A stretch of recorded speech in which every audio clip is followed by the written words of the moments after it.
If we could get roll call, please. Mayor Baxter, Here. Commissioner Flores, Commissioner Marino, Commissioner Powell, Good morning, I'm here. Commissioner Sachs, Commissioner Wise, Here. and Vice Mayor Woodward. Here. Thank you.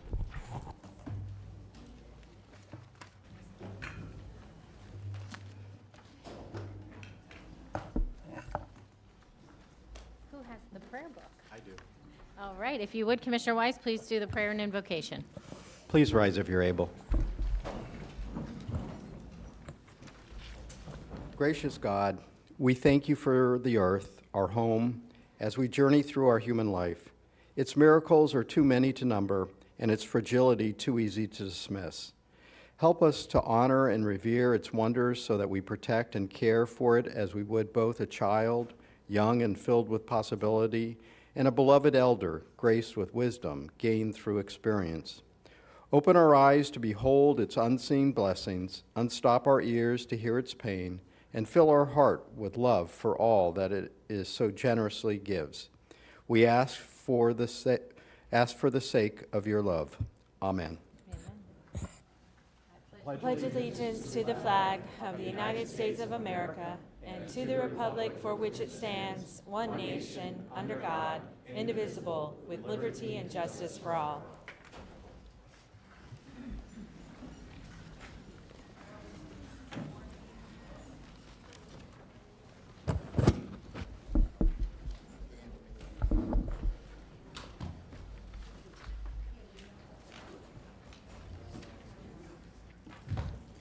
Do we have a notice, proof of publication? We do.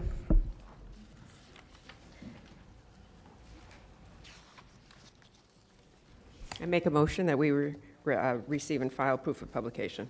Thank you. I have a motion by Commissioner Marino, a second by Commissioner Flores. All in favor? Any opposed? Please see that that motion carries 7-0. Attorney, if you would please do the swearing in. Would all those wishing to speak on today's items please rise if able? Do you swear or affirm to tell the whole truth and nothing but the truth?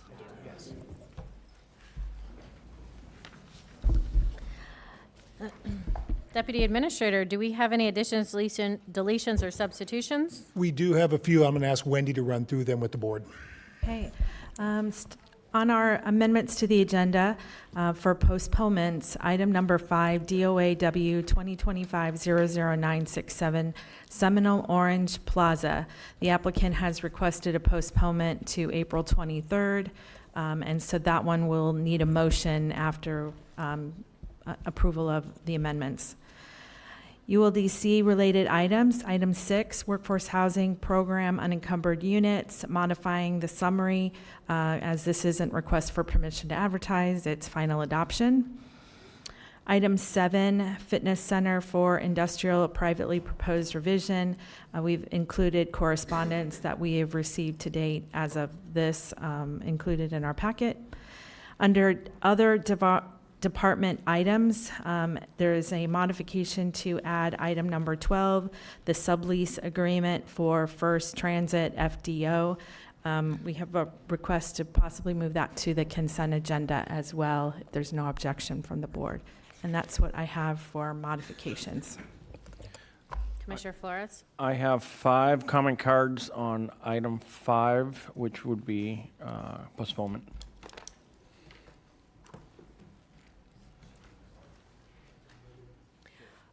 Public comment cards, I should say. Correct. It's still on the regular agenda, is it not? We haven't postponed it yet. No.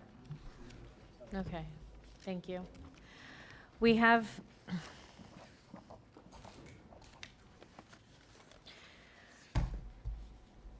we also needed to, and I don't know if you want to do this in 2 separate motions, Attorney, we also are going to ask the board to move an item up on the agenda. Which item are we moving? And 10. 10. Okay. Well, I think if you can say it in one motion, that would be the best way to do it. Commissioner Weiss, would you be able to make that motion?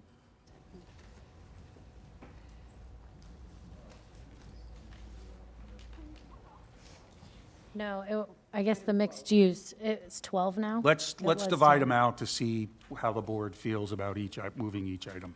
So I would make a motion on I item 12. think we're talking about the same item, the numbers must have changed. Oh, okay. So, I'll make a motion that we move item 12 into the consent agenda and approve the consent agenda as amended. Yeah, we need to move it into the consent agenda, and then we'll need to do disclosures on the consent agenda and approve that as a separate motion. So we can move, wait, So I make a motion, we Commissioner- move item 12 to the consent agenda. there we go.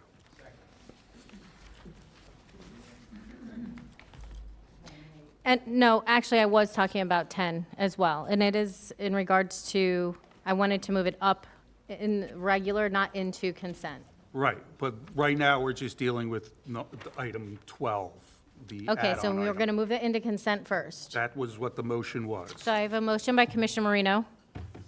I have a second by Commissioner Weiss. All in favor? Any opposed? Please see that the motion carries 7-0. That did Well, not hold on, include the postponement. That was moving it to consent, correct? Pardon me? That was moving number 12 to consent. Correct. Now, the postponement? The postponement, yeah, let's do a motion to move number 5 to the postponement agenda. Commissioner Sacks has made the motion to postpone number 5, Not just to move it to the postponement agenda. move to the postponement agenda. Do I have a second? I have a second by Commissioner Weiss. All in favor? Any opposed? Please see that that motion carries 7-0. We have cards on that, so. how- Right, how and would- then Right, we'll- does then- that postponement, We how does will, that work? so when we get to the postponements, right now, we're just on the adoption of the agenda. Once we get to the postponements, we can list the cards to speak about the whether or not. Postponement. Postponement, exactly. Okay. Well, I'm new. Let's do disclosures for consent, please. We'll start, I'm sorry, did you want to move number 10? we have to not the moved regular? 10 yet. Okay. So I would entertain a motion to move number 10 to the beginning of the regular agenda. Commissioner Flores is making the motion. Commissioner Sacks is seconding it. All in favor? Any opposed? Please see that that motion carries 7-0. Mayor, may I be recognized? Could you repeat Yes. the seconder, please? The second was Commissioner Sacks. Okay, I think we are good now. So disclosures for consent. Well, so, Or do you want us? yeah, let's do a motion to adopt the agenda as amended, and then we move on to the postponement agenda, Before consent? before consent. That's Okay. what the, You're the boss, attorney. We got. I will entertain a motion to adopt the agenda as amended. I have a motion by Commissioner Weiss, a second by Commissioner Sacks. All in favor? Any opposed? Please see that that motion carries 7-0. Now we will move on to the postponement agenda. Do we need disclosures for postponement?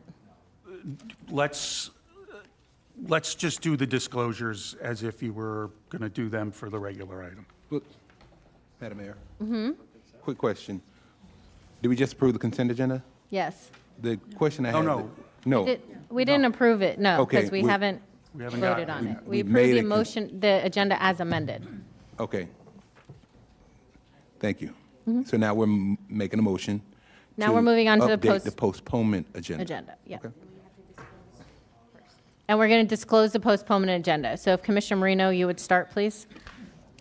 Thank you, Mayor. My disclosures include verbal communication with Brian Terry, Zach Kepler, Samantha Silverberg, Brian Seymour, and I filed written correspondence with the clerk. Thank you. Commissioner Powell, number 5. Thank you, Madam Mayor. My verbal communication includes communication with Brian Terry, Brian Seymour, and I think that's it. Oh, no, yeah, Brian Terry and Brian Seymour, that's it. Thank you. Vice Mayor Woodward. Thank you, Madam Mayor. I had verbal communication with Lisa Johnson, P.S. Gorin, and Brian Terry. I also had email correspondence filed with the clerk. No site visit. Thank you so much. Commissioner Flores. I only had written communication from some concerned constituents, no verbal and no site visits. Commissioner Weiss. And just clarifying, this is disclosure on item Number number five. 5. Okay. Verbal communication with Pia Scorin and Lisa Johnson. I had email correspondence and a letter from the Acreage Landowners Association that's been filed with the clerk. Thank you. Commissioner Sacks. Thank you, Madam Mayor. And this is Seminole Orange Plaza, number 5, right? And my disclosure says postponed, so I'll have to supplement it later. Do you want to just copy Commissioner Weiss's? That's an excellent idea. Commissioner Weiss, may I see your?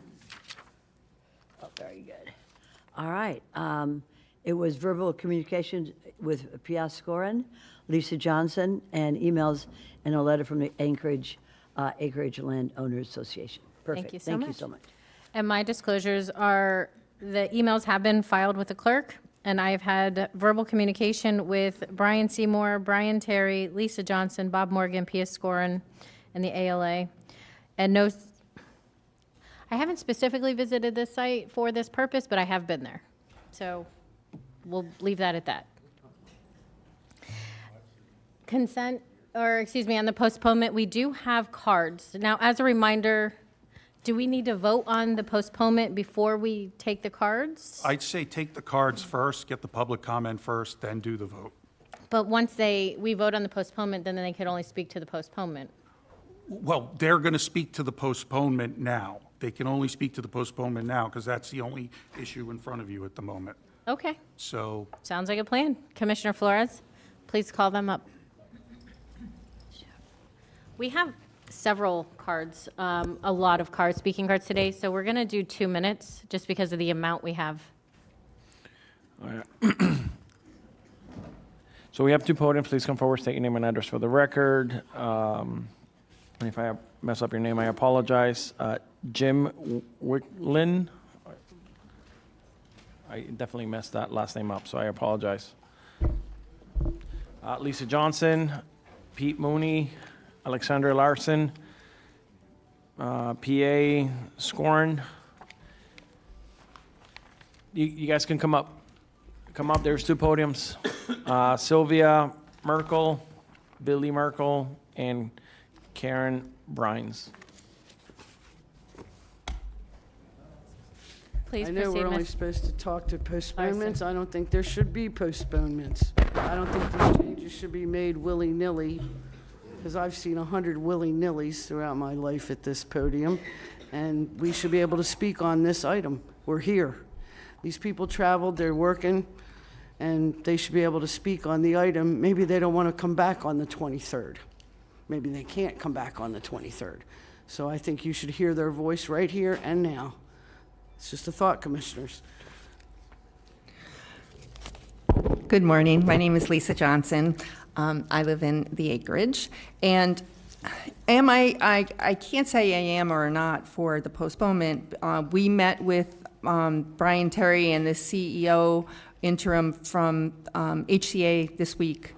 And they said we understood it that they were going to ask for a postponement so that they could get with the owners of the property and see if there's anything else that can be done with that property. We had talked about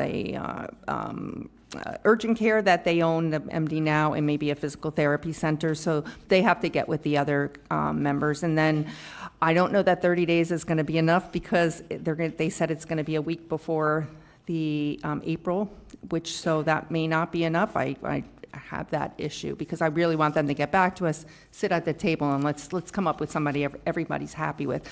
And Billy Merkel he lives 100 feet away from the facility. He handed me I did not open them, I did not read them. They're from other people in the neighborhood. Can I file them with you? Please hand them to the clerk. Okay, thank you or very the much. staff.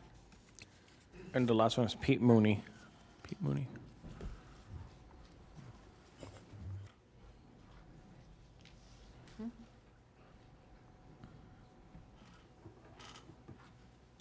Hi, my name is Pete Mooney. I live two doors down from the proposed. And as far as it being postponed, I'm here now. I don't know if everybody could be here now, but it doesn't matter to me either way if it's postponed or we do it today. Thank you. Mayor, there were several other cards that do not wish to speak. They were all in opposition. Okay, thank you. Make sure those are filed.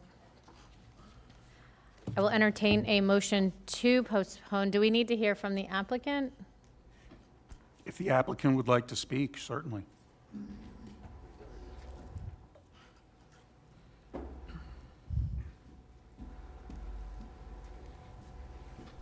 Good morning. Brian Terry on behalf of the applicants. So, yeah, we're requesting postponement. We did have the opportunity, was mentioned, to have an introduction with some of the neighbors, with the CEO of Palms West. She has the opportunity to meet with the leadership from Nashville, who's going to be down in a couple of weeks. And so taking that opportunity, we heard the concerns, having that chance again just to discuss whether there's alternative options for the property. And again, if under the circumstances we need additional requests for another 30 days, if that is beneficial for everybody, we may take advantage of that. But at this point, we think that we can have the meeting, have a conversation, understand which direction we may or may not be able to go, and then come back to the board. In 60 days? The request is for 30, with the intention that we'd be able to meet with HCA in that time. And then if we need to come back, ask for an additional 30, we could. I don't want residents to have to keep coming back and forth in 30 Okay. and then potentially another 30. So let's just do this at 60. That's fine. Thank you. Sure. I will entertain that motion, please. I have a motion by Commissioner Marino, a second by Commissioner Weiss. All in favor? Any opposed? Please see that that motion carries 7-0. Thank All you. right, thank you. May hearing. There are no more postponements, to my knowledge, Attorney. That is correct. We are Moving now on to the consent. amended consent agenda. So we will do disclosures on consent, and we will start in the opposite direction. Commissioner Sacks? Thank you so much. Consent agenda, and this, I'm going to give the name. This would be the Boynton Trail Center. That's correct. That's the Just want to only make sure. quasi-judicial. Right, because the numbers have changed. And I'd like to state that we have received and filed with the clerk all the emails. We've had a verbal with Brian Terry, Barbara Roth, and that has also been filed with the clerk. Thank you, Madam Mayor. Thank you. Commissioner Weiss? Thank you, Mayor. On item number 1, I've had verbal communication with Brian Terry and Barbara Roth. I received email correspondence, been filed with the clerk. Thank you. Commissioner Flores? On item 1, emails received from Claire Elliott of Insight Studio. No verbal communication, no site visits. Which items are there again? 1 and 2. 1 and 2, okay. And then nothing on 2. Vice Mayor Woodward? Thank you, Madam Mayor. On the Boynton Trail Center racetrack, I have verbal communication with Brian Terry, email correspondence filed with the clerk, and no site visit. Thank you. Commissioner Powell? Thank you, Madam Mayor. That verbal communication with Brian Terry of Insight Studio on consent item number 1, and no information, no disclosures required, or no disclosures for item number 2. Thank you. On item number 1, I had verbal communication with Brian Terry and Zach Kepler, and I've filed correspondence with the clerk. Thank you. I have written emails that have been filed with the clerk, and I've had verbal on item number 1 and verbal communication with Brian Seymour and Brian Terry, no site visit. For item number 2, there are no disclosures. So. And Mayor, just to clarify, remember, we also moved item 12 into the consent agenda as well. But again, no disclosures for that, but that's just, I just want to make sure that everybody understands that when you vote, you're voting on that item as well. Okay. Madam Mayor, Commissioner Powell? with regard to item 12, we have additional information on that with regard to the contract that will be awarded being that it will end up being it'll be out for bid, can we just make sure we clarify what will happen if the entity that is awarded the contract today is not an entity selected in the future? That would be helpful for those looking at these particular items. Who would be the one to clarify that, Deputy Administrator? If the board wanted, as you take up consent, you could pull that on consent, ask that question briefly, and staff can address that. We're on it now. If you want to pull, you're doing disclosures right now, you haven't pulled any items yet. If the board wanted to, or I could ask staff to come up and address it either way. Wait, but if we pull it, then we're putting it back on regular. Yes. Can we just answer the question, please, Attorney, on item number 12? And we've got staff, we have staff. I'm a planning and zoning attorney, so That's okay. I'm going to need, We So have staff. And Commissioner Powell, if you would clarify the We have staff question, to do you want address to know that. what happens if we vote on it today? If we award that contract to a particular entity, which I think is TransDev, if TransDev gets the contract and we decide during the process, because this is the process where different entities are bidding for the contract to operate transportation services, what happens if TransDev is not selected? Good morning, Commissioners. Purvi Bugaira from Prem Division. The sublease agreement will terminate if TransDev is not selected as the new vendor. All right, thank you. Okay, so we have some cards for consent, Commissioner Flores? No consent cards? Or one or two? Okay, I will entertain a motion to approve the consent agenda. I have a motion by Commissioner Marino, a second by Commissioner Weiss. All in favor? Any opposed? Please see that that motion carries 7-0. Okay, on to regular agenda.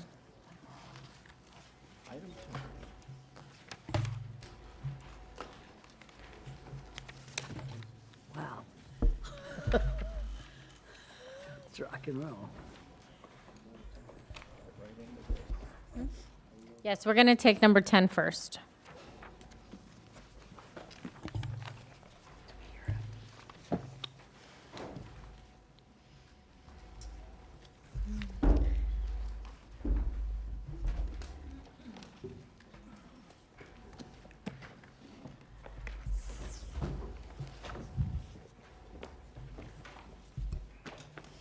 Good morning. Good morning. Mayor and Commissioners. This item before you was requested to have staff bring back to look at the commercial cap and also the mixed-use category in the comprehensive plan. I will turn this over to Susan Gash, our staff, to do the presentation. Thank you. Yeah.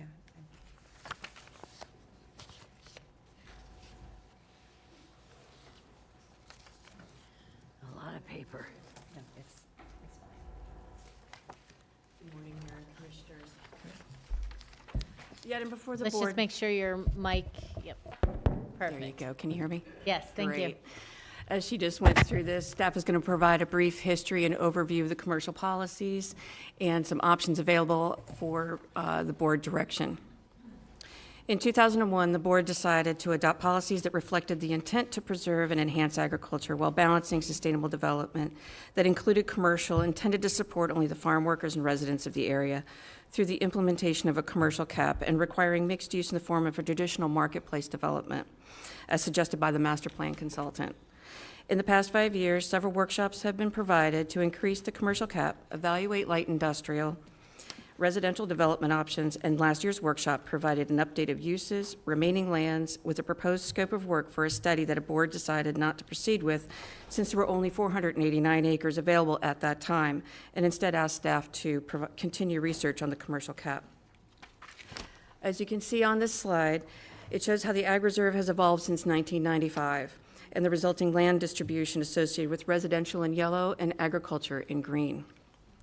A snapshot today shows that approximately 30% is in residential, 61% in preserve, with 427 acres remaining. Most of them are not contiguous, and they are not located on Boynton Beach Boulevard and Atlantic Avenue.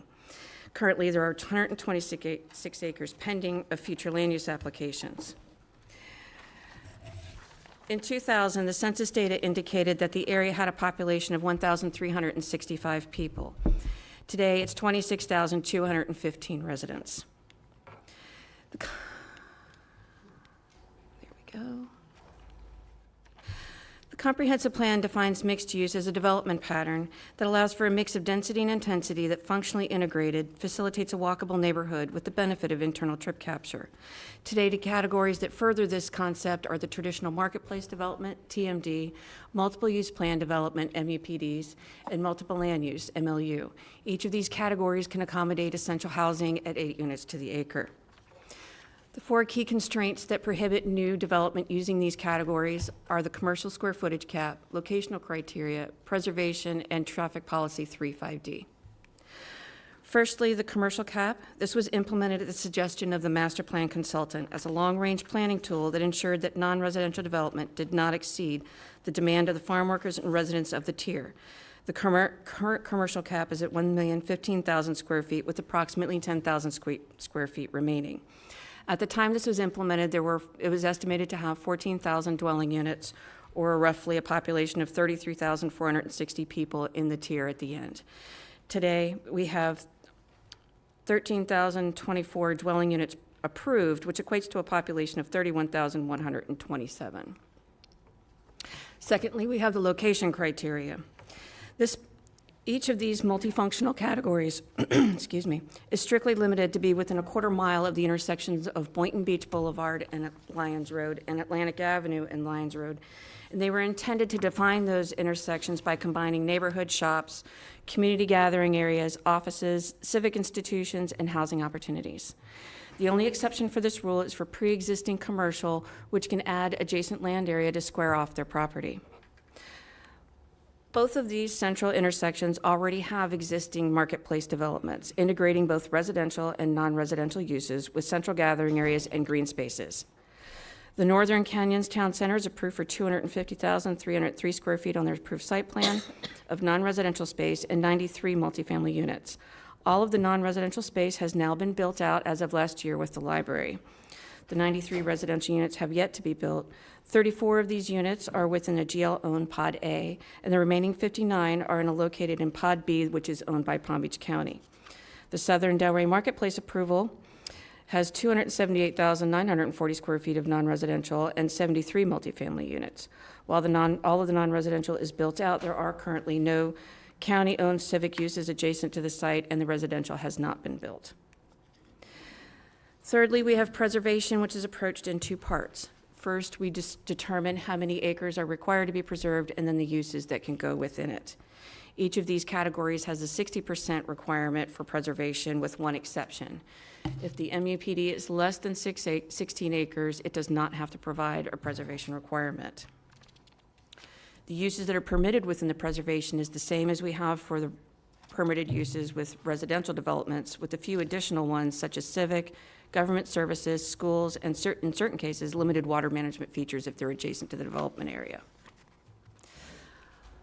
Oh, Lord in heaven.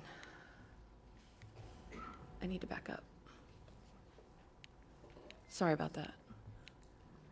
Lastly, we have traffic policy 35D. This is applied at the time when a future land use amendment is proposed. It's a long-range planning tool that prohibits changes to the future land use atlas that results in an increase in density or intensity that will significantly impact right-of-ways that may fail adopted levels of service. All land use amendment requests must pass the requirements of this policy in order to move forward with approval. On our last slide, we have all 4 of these criteria: the commercial cap, the location criteria, preservation requirements, and traffic with their standards. The board has the options to increase or modify the parameters, eliminate them, or leave them as is. At this time, staff would ask for board direction.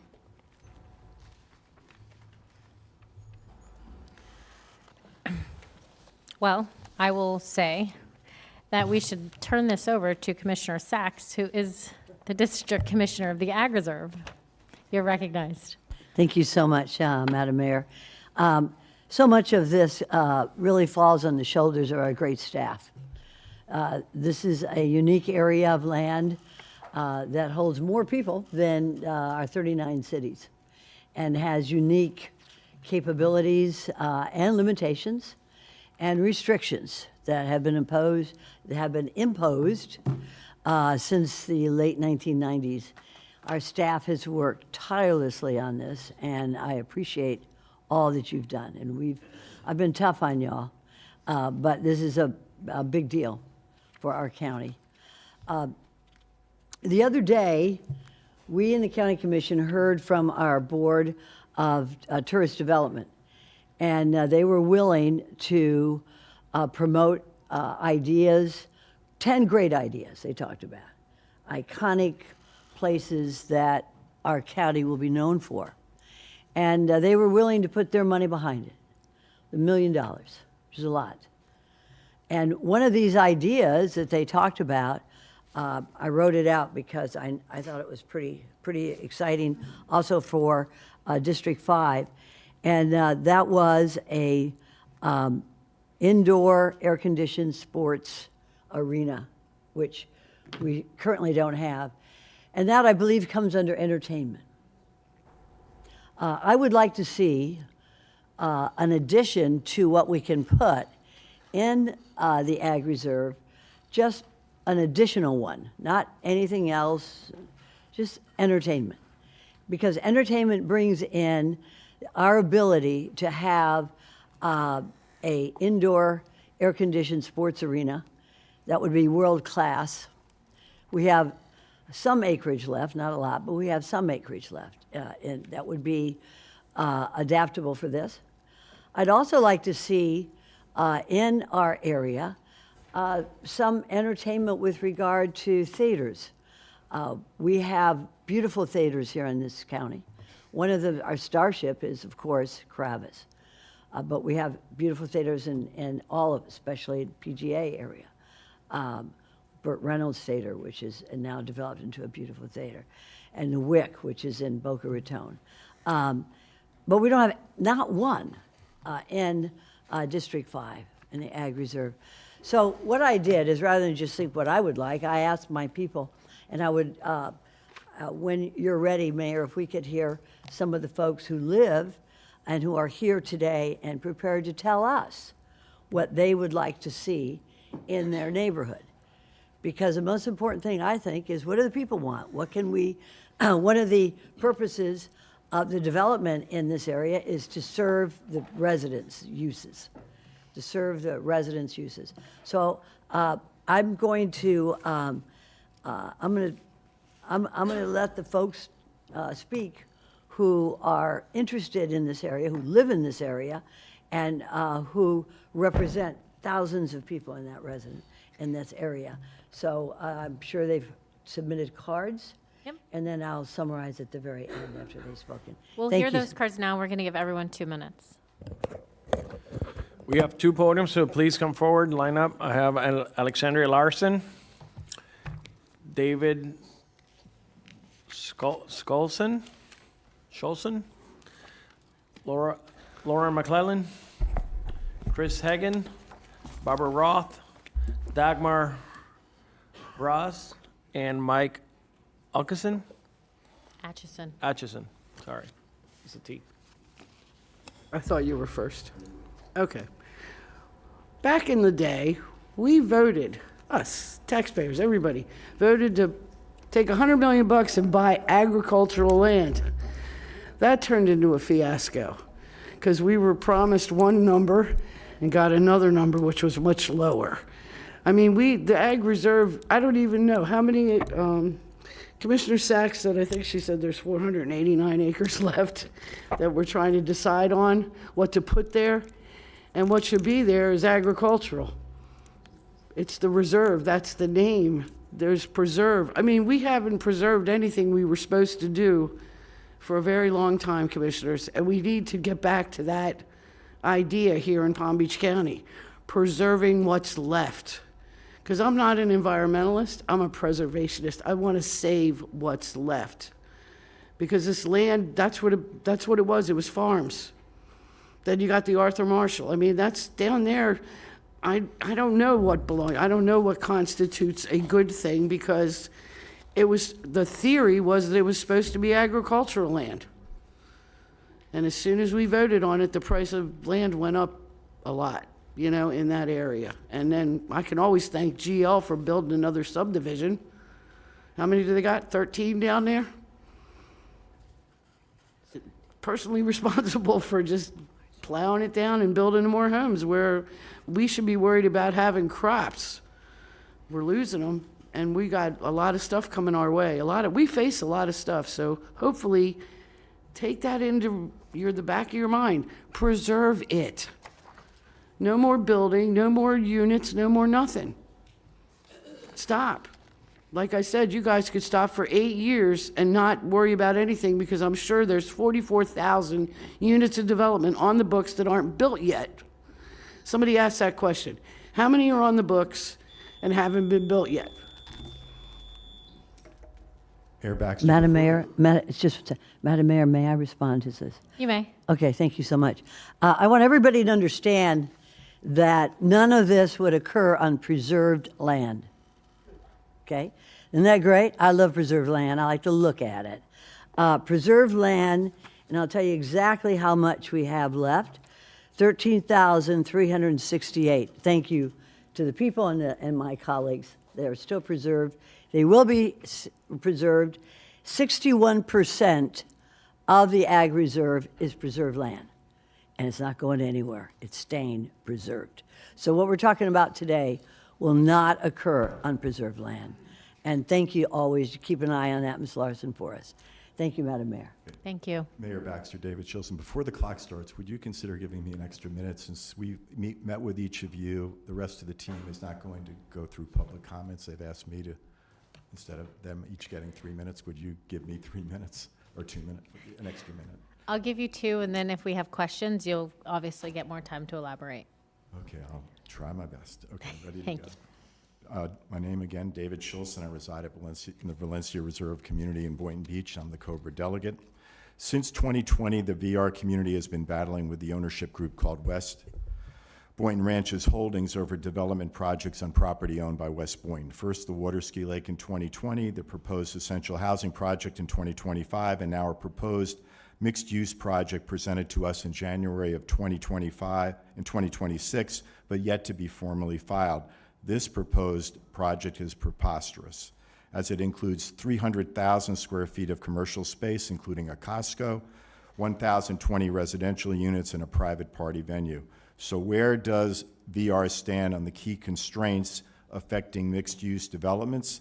As for the commercial cap, locational, and preservation criteria, stay as is. As for traffic, the Commission should strictly adhere to and enforce Policy 3.5D.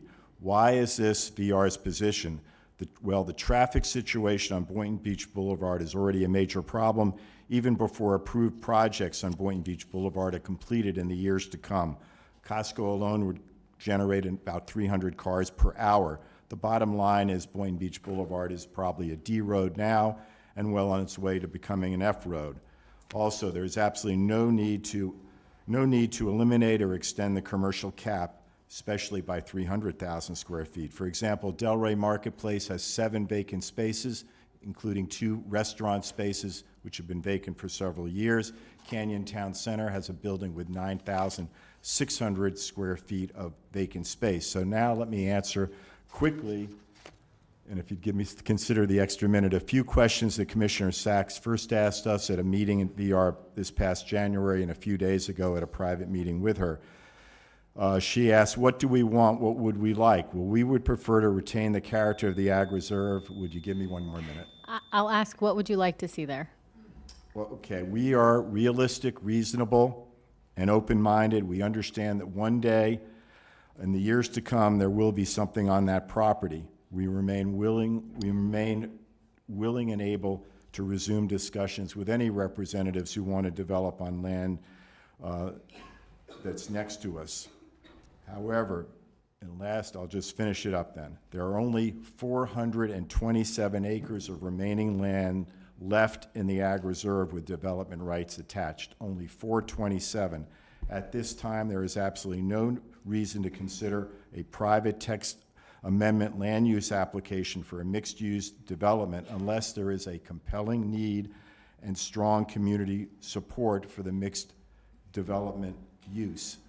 And as Commissioner Sachs just pointed out, I think some of the ideas we bounced around with her the other day are great, but I think number 1, 2, and 3 priority has got to be the traffic issue.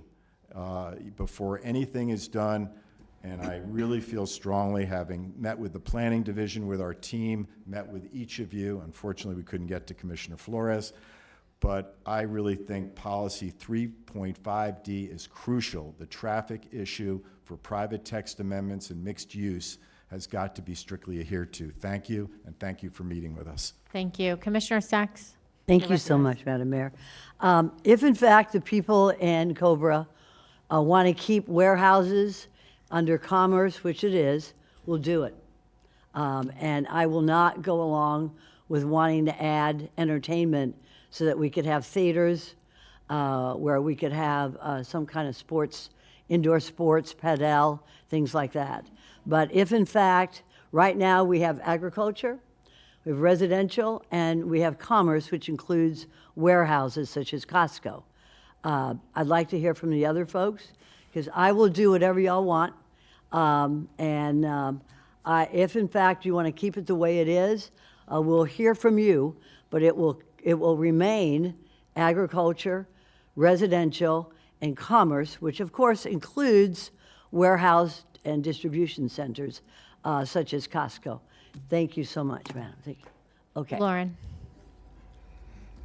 Good morning. My name is Lauren McClellan. I'm a professional urban planner with more than 20 years experience in Palm Beach County. I'm here to support the mixed use item because this vote is about good planning. It's not a project approval. It's about directing staff to revise the 4 criteria that are currently preventing thoughtful mixed use development within the Ag Reserve. Today, you're not being asked to approve a development, you are being asked to let staff study the issue, evaluate what is working and what is not working, and bring back a better framework for public discussion. This is not a leap, it's responsible planning. Good planning does not ignore change. It studies change, shapes it, and puts guardrails around it. Planning documents are living documents. They're meant to evolve as conditions change and as communities grow. When policy language becomes too restrictive to allow thoughtful solutions, it should be revisited with care, flexibility, and sound planning judgment. From an urban planning perspective, mixed use is one of the most effective tools we have to create a more complete community. For too long, much of the Ag Reserve has developed in a pattern where residents live far from daily services, far from jobs, and far from housing options for the workforce that supports this county. That pattern is not sustainable and it is not efficient. Distance creates traffic. When families have to drive farther for groceries, services, dining, schools, or work, we increase vehicular miles traveled, place greater strain on the roadway network, and continue the cycle of isolated, single-purpose development. Mixed use can help break that pattern by allowing uses to be planned together instead of separated by miles of roadway. Planning should reflect how people actually live. This is about giving more people the chance to live closer to where they work, including teachers, nurses, first responders, and other essential members of our workforce. And importantly, this can be done while respecting the identity of the Ag Reserve. Preservation and planning are not opposites. In fact, preservation without planning is not a strategy.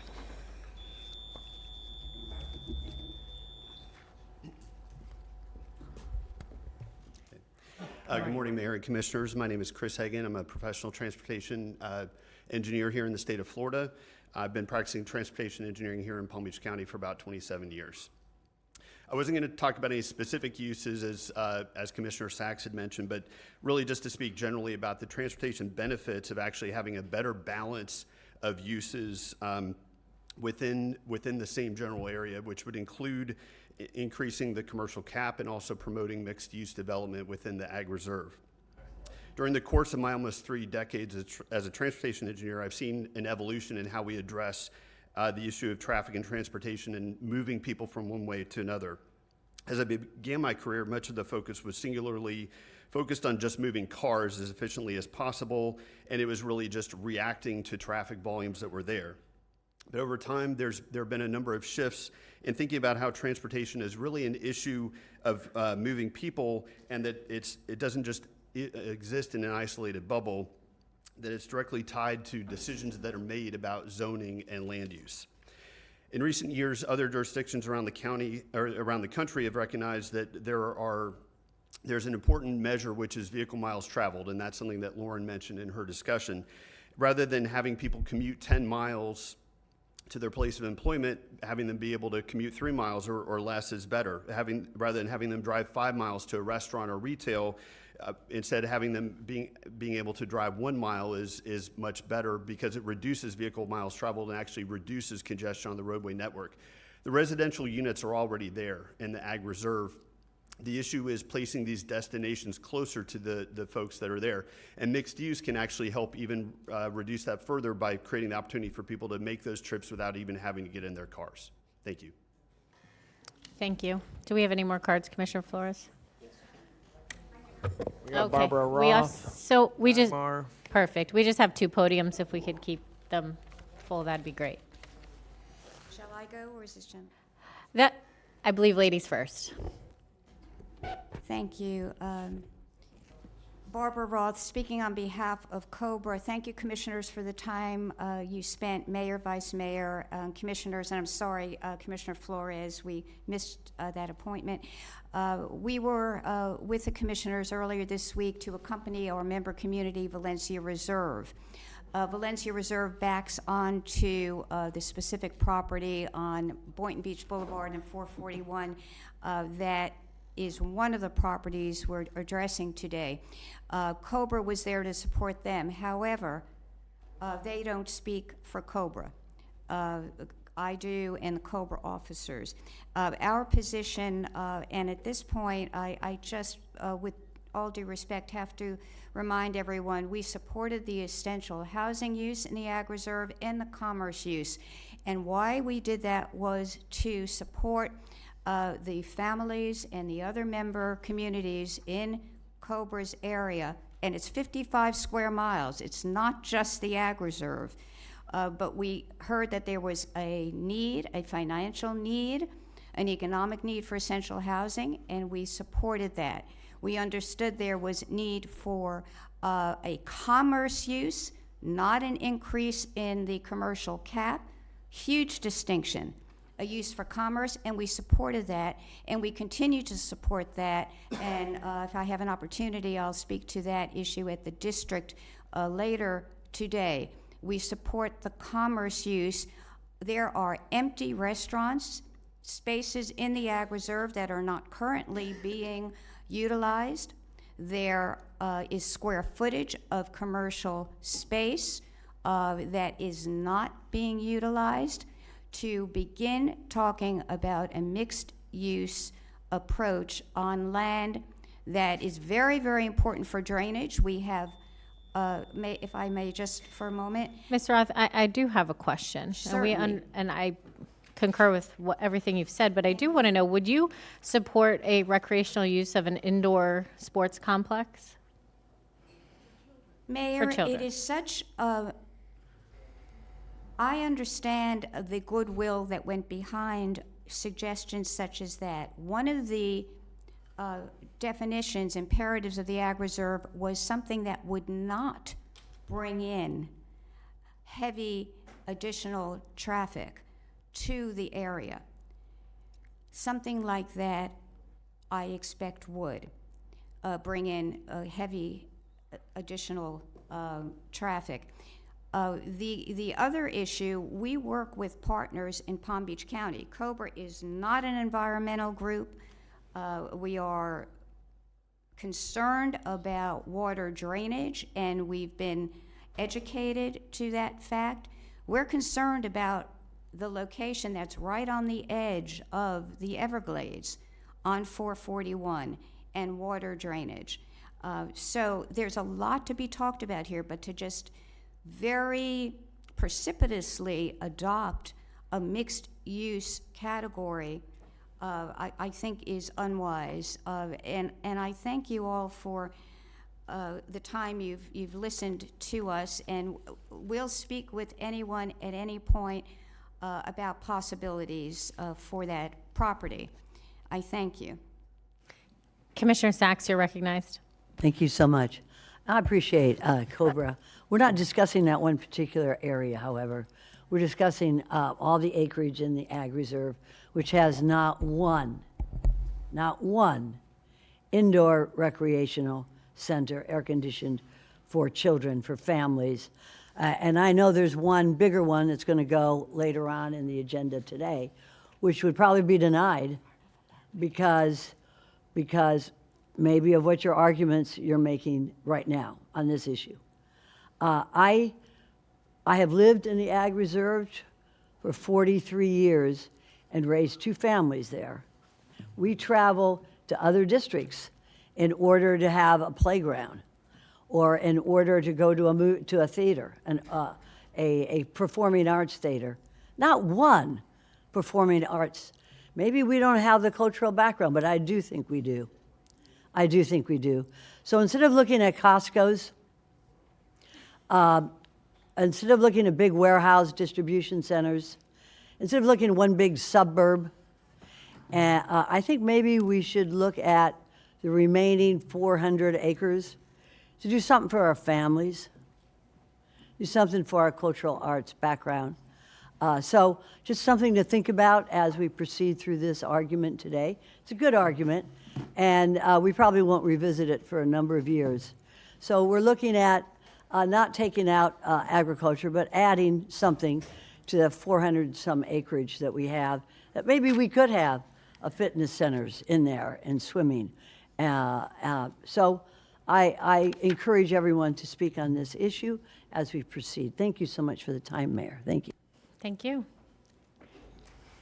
Good morning, Mayor. Good morning, Commissioners. My name is Mike Atchison. I'm a landowner and an operator in the Ag Reserve. I'm here today to read a letter from the Palm Beach Agricultural Enhancement Council, which I sit in the Ag Reserve seat of. The Agricultural Enhancement Council appreciates the opportunity to comment on the discussion regarding potential mixed-use development policies within the Agricultural Reserve. This letter is provided following an AEC discussion at the March 11th meeting. The Ag Reserve was created with a very specific purpose to protect farmland and ensure agriculture remains a long-term part of Palm Beach County. The policies that establish the reserve, including limits on commercial use and requirements for meaningful preservation, were intentionally designed to maintain that balance. During recent discussions about mixed-use policies, several concepts were raised that would expand commercial activity within the Ag Reserve while reducing or changing the preservation requirements that have traditionally accompanied the development in the tier. The Council has concerns about this direction. The commercial cap and preservation requirements were put in place for a reason. They were designed to allow limited supporting uses while still protecting ag land. Weakening those policies risks gradually shifting the Ag Reserve away from the framework that it was originally created to protect. The Council is particularly concerned with the proposals that would allow stormwater management areas or other development infrastructure to count towards preservation requirements. Preserve areas were intended to be maintained and that land that could be used for agriculture, open space, or other uses compatible within the agricultural landscape. Allowing infrastructure that primarily serves development to satisfy preservation requirements would fundamentally change how preservation functions within the reserve. For these reasons, the Ag Enhancement Council recommends that the existing Ag Reserve policies remain unchanged and that mixed-use development policies not be extended within the Ag Reserve tier. From the perspective of those working and farming in the reserve, preserving farmland has always been the foundation of the policy. The Council believes the current framework has served the Ag Reserve well and remains essential to protecting long-term viability. Thank you. Thank you. Commissioner Sachs bringing up sports arena possibility in the Ag Reserve.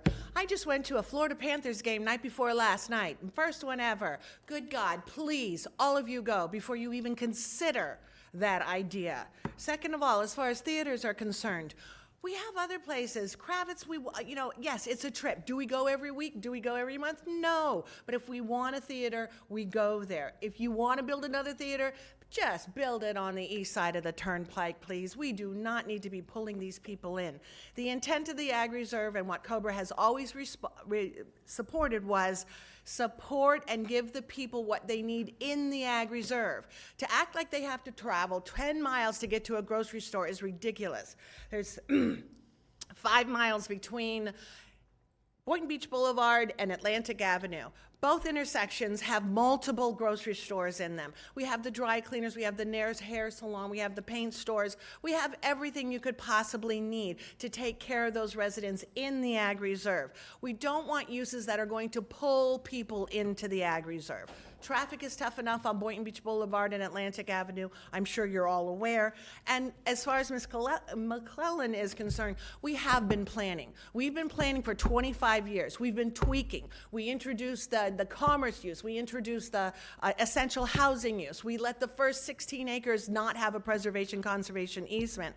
And at the end of my speech, Commissioner Sachs, we're not talking about arenas for the change in commerce. We are talking about cheerleading camps. We're talking about softball clubs. We're talking about volleyball clubs. We're talking about children, giving them a use. We're not talking arenas. It's a totally different category. Thank you.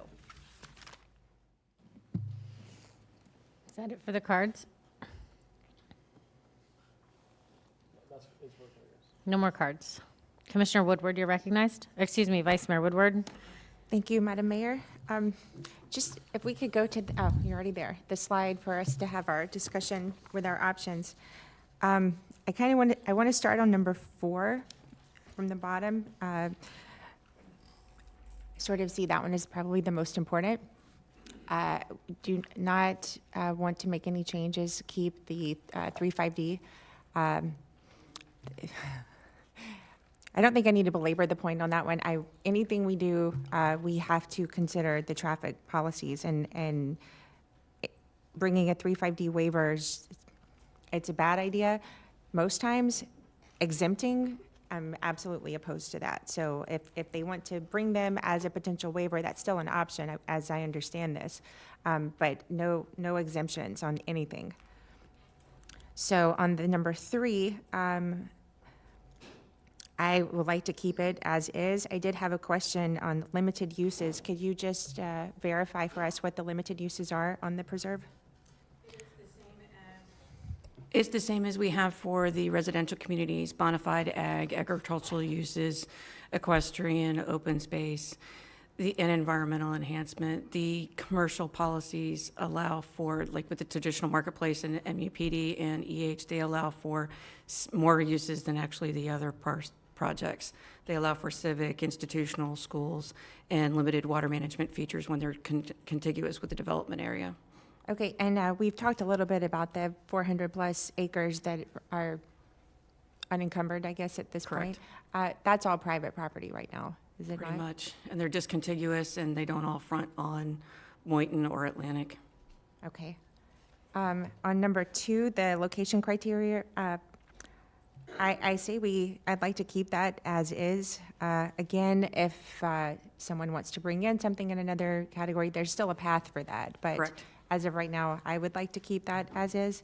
Now, number 1, my first question is going to, it was brought up, how much has been approved but has not been built? How much of this is pending?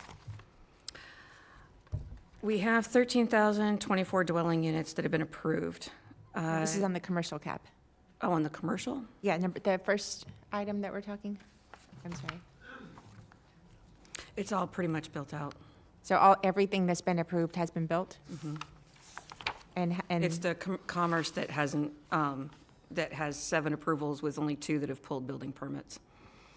And that doesn't go towards the cap? No, ma'am. Do we have a cap on that? No, ma'am. All right, so then specifically what we are talking about on the commercial cap, Is commercial. and that's all been built? Correct. Everything is, okay, well then I'm pretty happy to keep that as is for right now. That would be the 4 answers. Thank you. Thank you. Commissioner Weiss, you're recognized. Thank you. Thank you, Mayor. Thank you, staff, for the presentation. So let me lead off before I go down the list. I share, the policy or the board's policy for relative to the Ag Reserve has always been that what we do out there is not to attract additional people. It's to, what happens out there, it is an enclave, is to serve serve the residents out there. So I think there is an important discussion as it has, increased in its number of residents and folks that are living out there, to make sure that they do have the things that they need. And I think that is a valid discussion.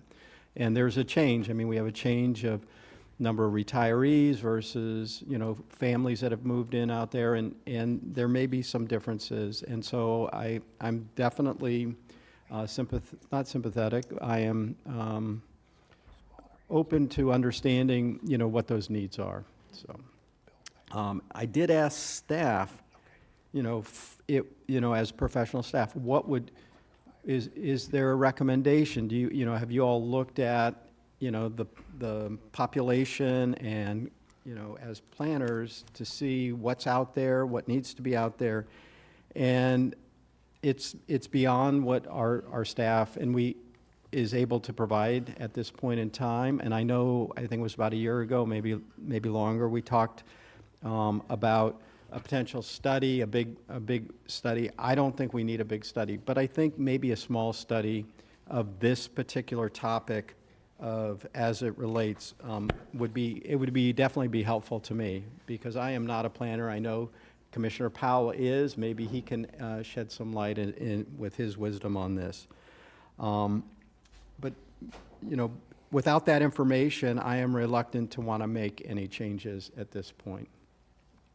I feel like I don't have enough information to confidently make that kind of decision. So one of the things I would hope, if we leave things as it is, that we do find a way to do some kind of a limited study as to what the needs are out there, because I do think there are some new things that they do need. So Commissioner Weiss, to clarify, for all four, then your keep as is? I would keep them all as is, yep. Thank you so much. Commissioner Flores, you're recognized. So I'm going to make some general comments that may not be popular in this particular room, but I do want to say it because I think it has to be said. This particular community is beautiful. I respect it, and I understand the history behind it. And as I look at the breakdown, 30% of this plot of land is residential, 4% is non-residential, which is commercial use and others, but 61% is preserved. And whether people want to argue whether we have preserved enough, 60% is a pretty large percentage. So I think the ultimate goal sort of has been achieved. My biggest concern is the services that these 30% need and require. And I heard the comment from Ms. Dagmar that if you need something, go east of the turnpike. And what happens there is the other districts and other communities have to take the brunt of the services that these communities require. And I mean this with everybody has to play a part. I mean, you have to service your own community, and different districts have different needs. I understand that. But we also have to be respectful of each other. And having to track down, we talk about traffic on Atlantic or Boynton Beach Boulevard. Well, west of the turnpike, there's no traffic on West Boynton Beach Boulevard. I drive that road all the time. West of Atlantic is not that much traffic. Now, I tell you, go east of the turnpike on Boynton Beach Boulevard and Atlantic, and then you will really face traffic. You want to know what traffic is like? Come to my district and see what traffic is really like. I will show you traffic. So my point is we have to build and plan accordingly.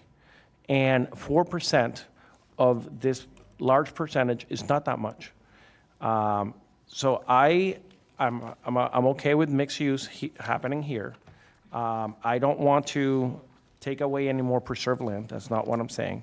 But we have to manage our own communities and not place the toll and the burden on other communities. And that's simply what I want to say. As for the recommendations here, I'm okay keeping things as is, and I also want to hear a little bit more from the district commissioner. Thank you. So you're all four as is? For right now, I want to hear from the Okay. Commissioner Marino, would you like to opine? Well, traffic is what traffic is. Doesn't matter where you drive in this county, we have it. We don't have it like Miami-Dade or Broward, thank the good Lord. I live off PGA Boulevard, that stands for Please Go Around.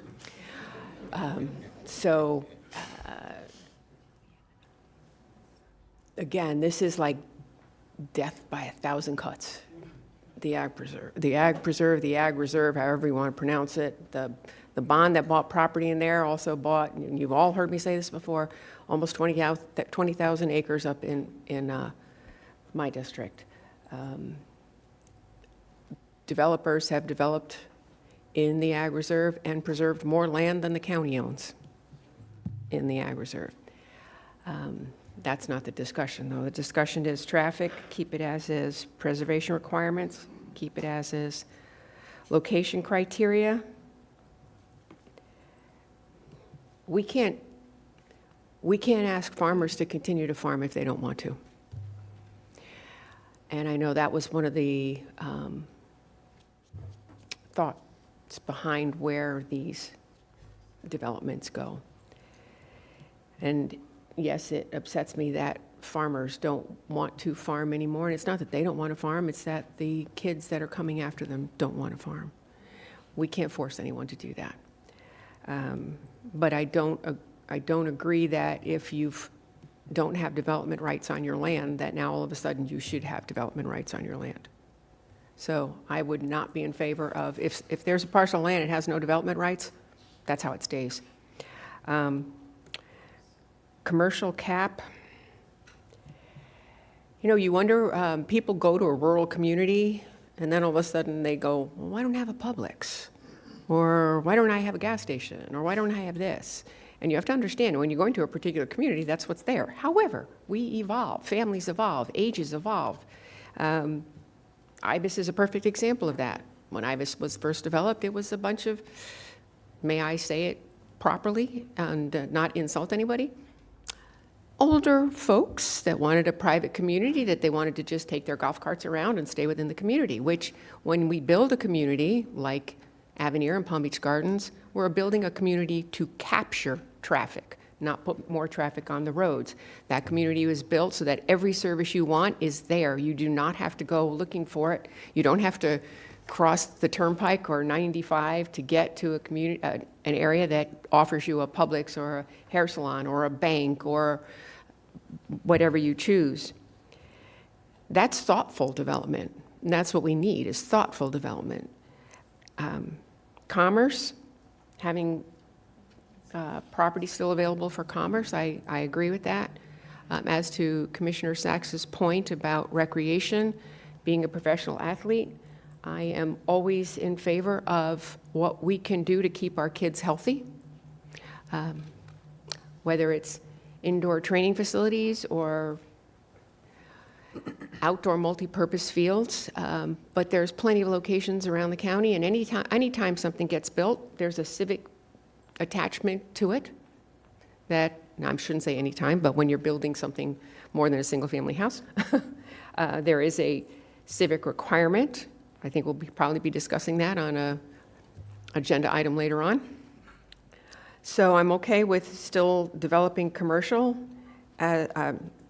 commerce, I should say, and commercial. I don't know, I heard what Commissioner Weiss said. We just keep looking at the Ag Reserve and wondering, what are we supposed to do here? And I don't know, I'm getting sorry, I'm getting tired of what we're always doing in the Ag Reserve, because we do need to put the residents in our thoughts, but we also know that as our community gets younger, there are more needs, and that's what we really need to find out. What are the needs?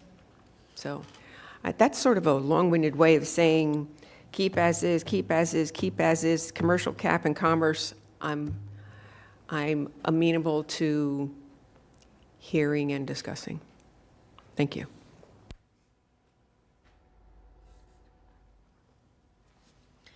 Commissioner Powell.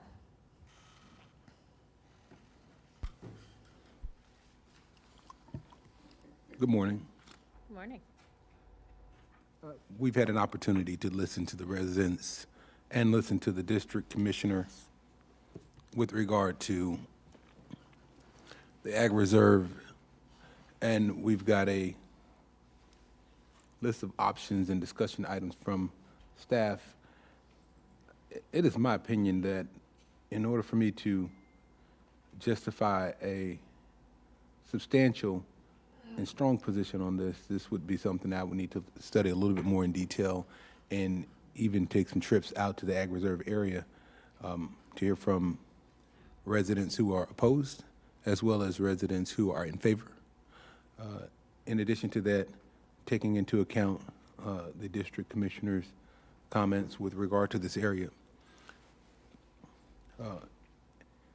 Traffic limited by policy 3.5D. We've heard a number of residents indicate that the county should not approve a change to the future land use atlas, which will result in an increase in density, and that's been a concern. As of today, it'd be my opinion to keep that policy as is. A minimum of 60% to be preserved, and it looks at limited uses. The options are to expand, eliminate, keep as is. I would like to have a little bit more information from those who live in the area, the district commissioner, and maybe even have a site visit or some site visits to see the area. So I'll leave my my status on that one as pending, or it depends, which is no real answer, right? Number 3, locational criteria. Another one that I'll say is depending on additional feedback. And then limited to, commercial cap limited to 1,000, I'm sorry. 1 million. 1,015,000 square feet total.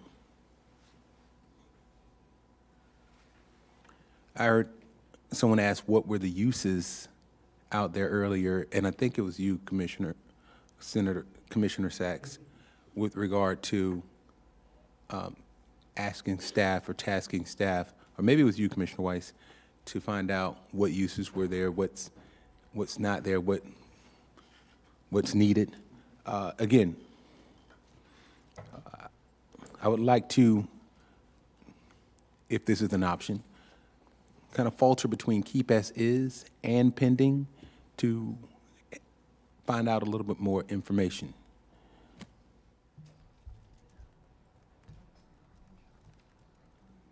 And with that, I'll close my portion of the comments regarding this particular discussion. Commissioner Sachs, you're recognized. Thank you, Madam Mayor. Has everyone spoken who wants to on this? We have done round 1. We are starting round 2. Okay, very good. Very good. Thank you. I think I have some of the smartest colleagues. I've taken notes of what you've said, and if you don't mind, with your permission, I'd like to go over some of them. Commissioner Flores, articulate. Manage your own land. We, District 5, for y'all to know, is not just the Ag Reserve. It goes from the border of Broward County all the way up Hypoluxo, and does border on just about every district here. And so when my people in District 5 want to do something, they go east, eastward ho, and that clogs up the traffic. And that's also become very dangerous for a lot of folks, because when they go east, they like to go for entertainment, and then they got to drive home.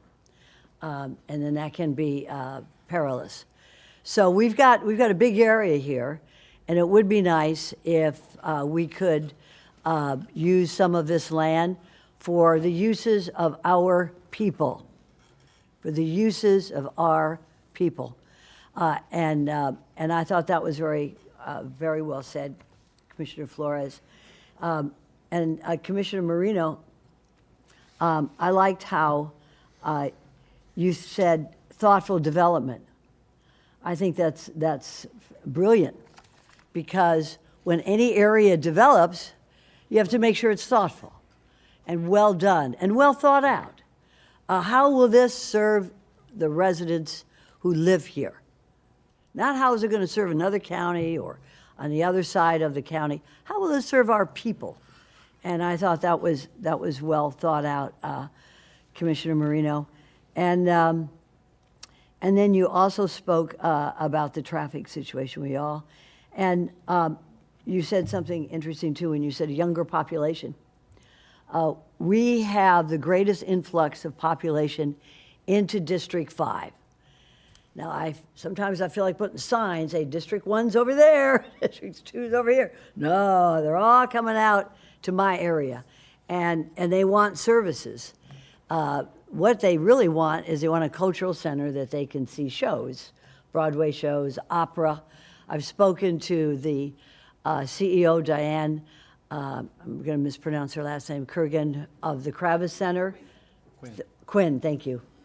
And the CEO of the Opera, Palm Beach County Opera, and they have both invited me to bring people from District 5 to the Kravis Center, to the Founders Room, to talk about building a type of Kravis Center out west.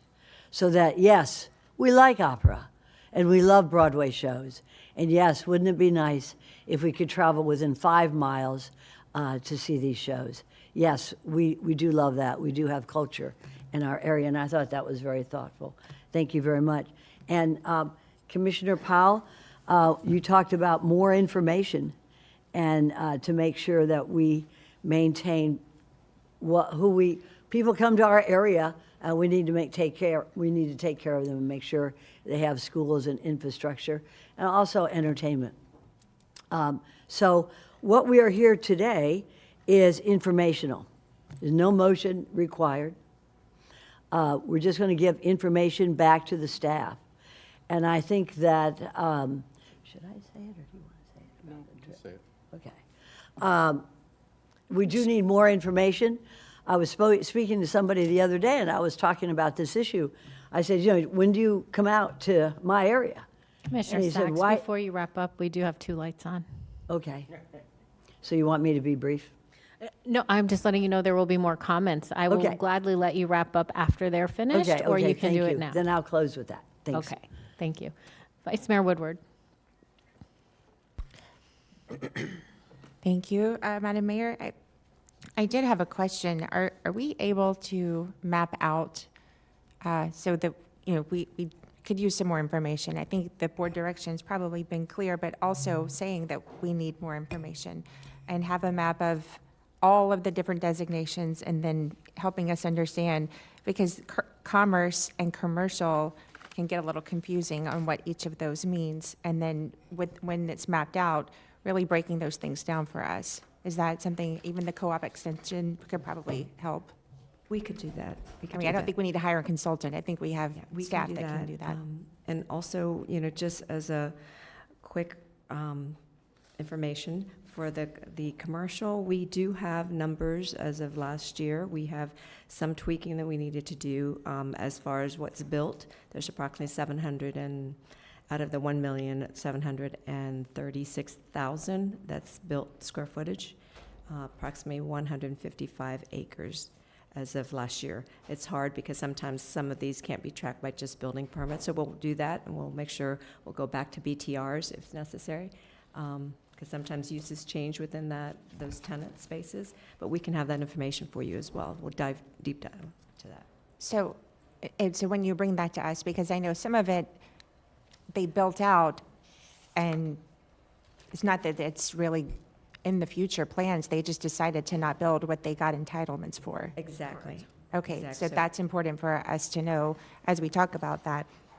And I think we have later in today, we're talking about the fitness centers part. Does that fall under commercial or commerce? Commerce. Okay, so yeah, when this comes back, I think we need clearer. The hospital, is that counted under either of those? No, it's institutional. Institutional, okay. Yeah, we're going to need some more on this, so thank you. Commissioner Marino, you're recognized. Thank you. While I know it's not the purview of the county Do we have any idea of how much commercial, commerce, or industrial has been built and is vacant? I know it's not our purview, but, we're, as the vice mayor said, there's people that have said they're going to build and haven't, but I'm talking about what's already been built that is actually vacant. And my other comment was I misspoke when I was talking about the corridor. I would for the location criteria, I would actually like to see more information before I say keep it as is. Thank you. Now I'm done. Thank you. I have not commented yet. So as far as the options that we're discussing, if you could go there. I am not in favor of raising the commercial cap. So I would like to keep it as is. If you could go, please, to slide 13.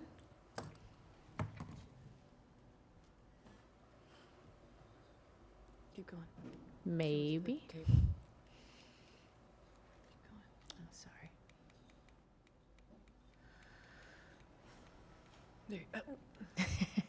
There we go. All right. So yes, and we have at least 3 other commissioners who have said they want to keep that commercial cap intact. We have, on the location criteria, I would also like to keep that as is. And the same with preservation requirements, but I do want to, especially after listening to the district commissioner, when you're bringing us back information, I would like information regarding recreational options, have staff do an analysis where, in the ag reserve, if that's possible, and to potentially, in theaters, so that if you could do some research on that, because everyone wanted to hear from the district commissioner, and I think we've heard and listen, if it comes back and it's terrible, we could say we hate it then, but I think having information is good, and I think the district commissioner should be able to get that information. And then as far as traffic, absolutely keep that as is.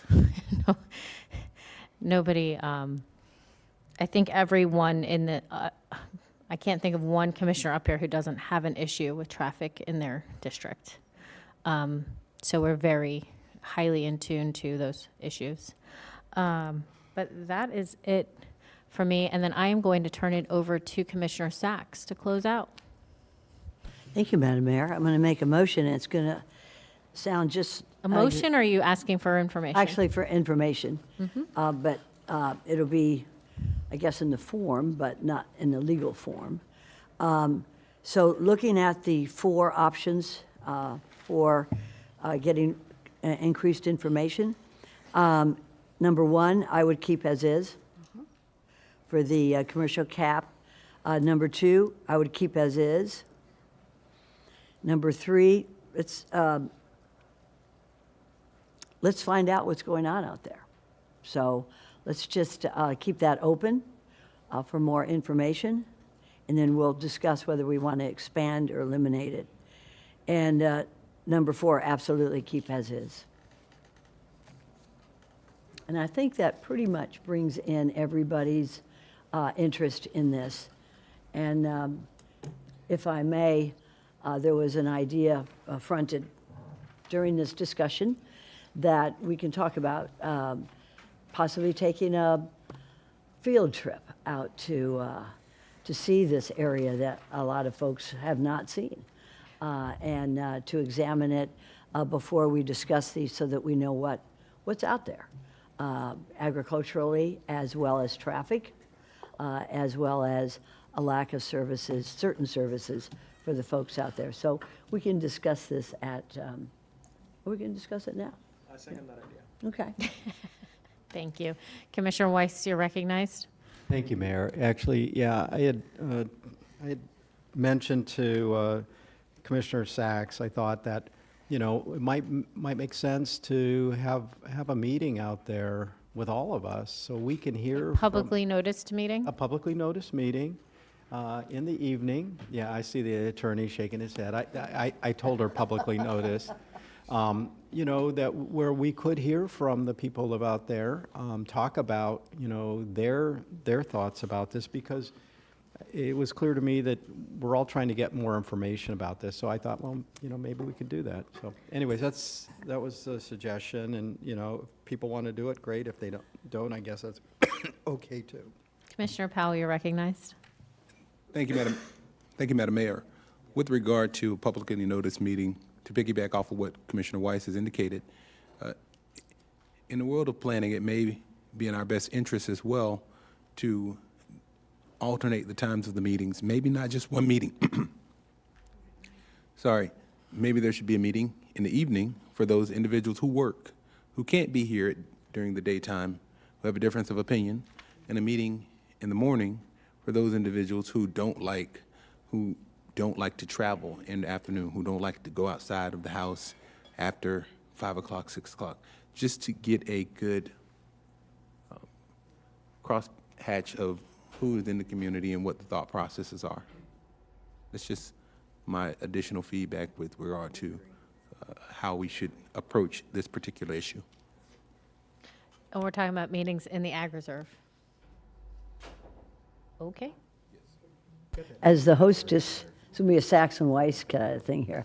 But I would appreciate it if it's not just the Ag Reserve, but we've got a Bert Aronson Park in southern part. Well, we got thousands of residents in the southern part of District 5. And we'll arrange it and then we'll make it publicly noted, but we could just travel from one section to the other, speak to the farmers, speak to the folks, young families who live there and who have a real issue with the lack of parks and the lack of playgrounds and swimming pools. And is it okay with you if Administrator Rutter, Deputy Oh, Administrator I don't Rutter, know. I don't know. helps I don't know if coordinate there's enough. this? Is there a room in the bus for? I'm sure he'll be with us. Yeah, we would normally give this to Todd, but he's leaving us. Well, we can invite a guest and. To arrange a Palm-Tran bus?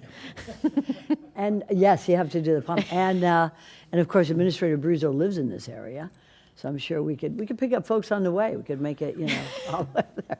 But anyways, I thought that was an excellent idea, and I just wanted to bring it up since it's an amazingly beautiful area. Thank you so much, Mayor, and I appreciate Thank you. everybody. Thank you. Staff, do you have any questions for us before we move on? So just to clarify, you want a map of all of our uses and where they're located. You'd like some vacancy rates on the existing? I Is think that we correct? had the map up there on the uses already in the presentation. I think specifically one of the questions was asked is we want to know what available space that's already been built that is not currently being used Or and what fully it's utilized. for. Correct. Okay. Thank you. And then probably we'll schedule a tour or meetings. And then after that, we'll be scheduling a meeting back to report back to the board. Thank you so much. Thank you. Okay. We are done with item number 10.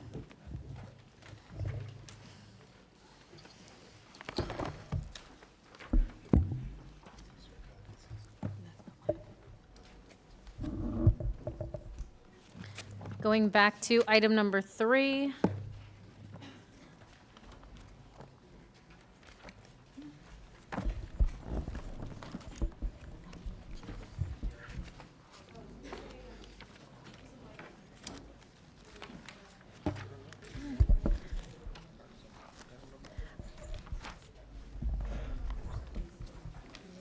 Yeah, actually, I usually tell them to stop taking them when the meeting, well, especially when the item starts. Okay, so now they're make an announcement to everyone. If they- Okay. Last chance to put a card in, kind of thing. All right.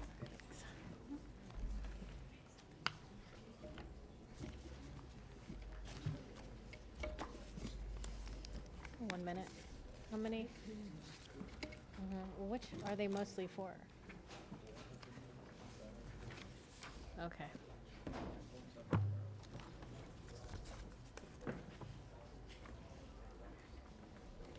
So item number 3, Cross Bridge Church, if you would please proceed. Yes, so item number 3 is DOA CA 2025-434 Cross Bridge. Wendy, forgive me, we do need to do disclosures. Correct. Commissioner Sachs, we'll start with you. On regular agenda 3, Crossbridge Church, I'm sorry. Correspondence, emails received and filed with the clerk. Verbal communication with Brian Terry, Zach Kepler, Rob Taylor, all filed with the clerk. Thank you, Madam Mayor. Thank you. Commissioner Weiss. Thank you, Mayor.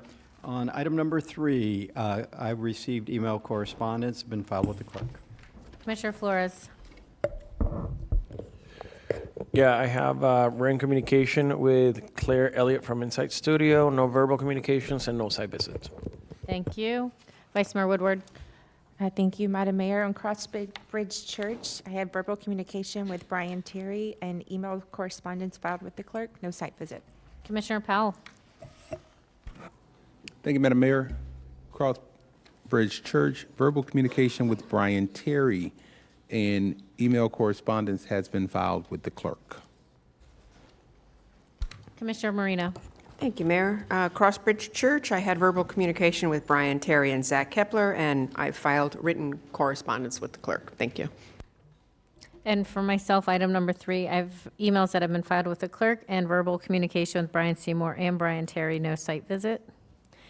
And please proceed, Wendy. Yeah.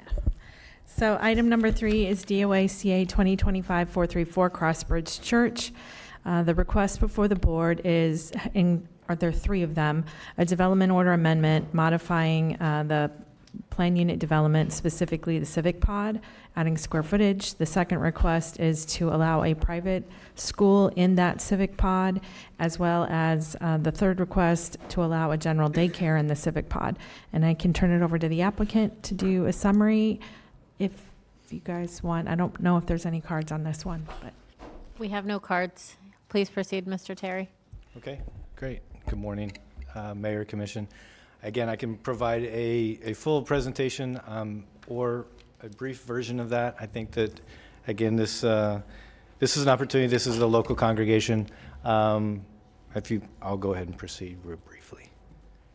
Again, the opportunity here is to provide for some additional services with a local congregation. This is located at the corner of Judge Winnicott and State Road 7, down the southwestern portion of the county. This is the existing facilities. This was really born out of 2 congregations, the First Baptist Church as well as the Boca Glades Baptist.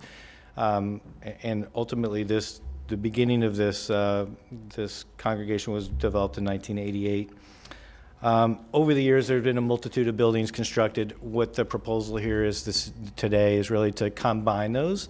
There'll be some demolition of some of the older facilities that are now aged, no longer really valuable for the purposes they need to serve, and then a combination of those buildings into one singular facility. Wendy mentioned the applications that we have in front, which really stems around the desire for the congregation to be able to provide for daycare services as well as K through 5 elementary private school on the campus. This is the existing site plan. It's approximately 35,000 square feet of all of those combined buildings together. In total, we're looking to be an additional approximately 30,000 square feet. So by combining the 2 buildings together, as well as providing for a second story on what would be the classroom building itself, we're getting up to about 60,000 square feet. Here's a quick rendition of what the plan looks like. Again, very similar to what you see out there today as far as the configuration, the traffic flow, how the site works. It does become one singular building, and I'll show you the elevations. The primary improvements are to address potential stacking with the daycare and the school use. And so you'll see some of the modifications on the left-hand side of the plan, which allows for that double queue stacking to allow for that drop-off on the backside of the building. Architecturally, these are the renderings of what this facility would look like in its full build-out. So it's a substantial investment and improvement in the overall the building itself. I won't bore you too much with the architectural floor plans, but you can, again, it's devised up into the sanctuary and then the classroom and the daycare components. And there are a series of traffic improvements. I'm certainly happy to dig into those if you would like. We've been working with the staff for multiple months here based on the intensities being proposed, and I think we've addressed all those concerns and their conditions of approval, which we're in agreement with. So again, we appreciate it. We've been working with staff quite a bit. They are supportive of this. We had, I believe, unanimous recommendation of approval at the Zoning Commission, and happy to answer any questions that you may have. Commissioner Sacks, this is your district. Do you have any comments? Actually, thank you. Sir, could you tell us what year, how long this church has been there? It began construction, I mean, the property came available in 1988, and then there's been 1988. Correct. And what is would this child care center, would it be open only to congregants during services, or would it also be open to people in your community who may use some of your services? No, absolutely. This will be open daily, and for any resident within the community, not necessarily a member of the congregation, will be able to utilize those services, correct? Do you offer, besides wanting to offer childcare, do you also offer services or community, and I'm not talking about religious services, but services to folks who want to learn English, who may not know English as their native tongue? Right, great question.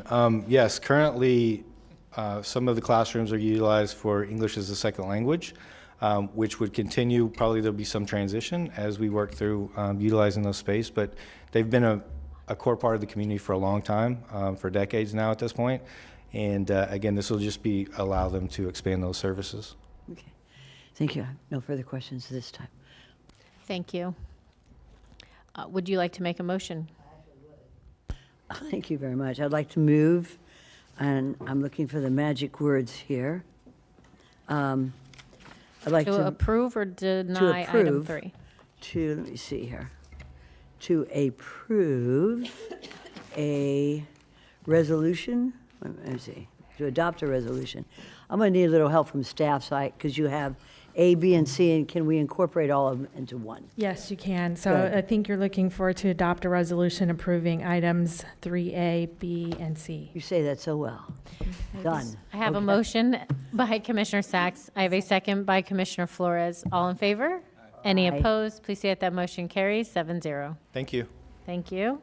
Moving on to item number 4, we are going to do disclosures, starting from right to left. Commissioner Marino? My right.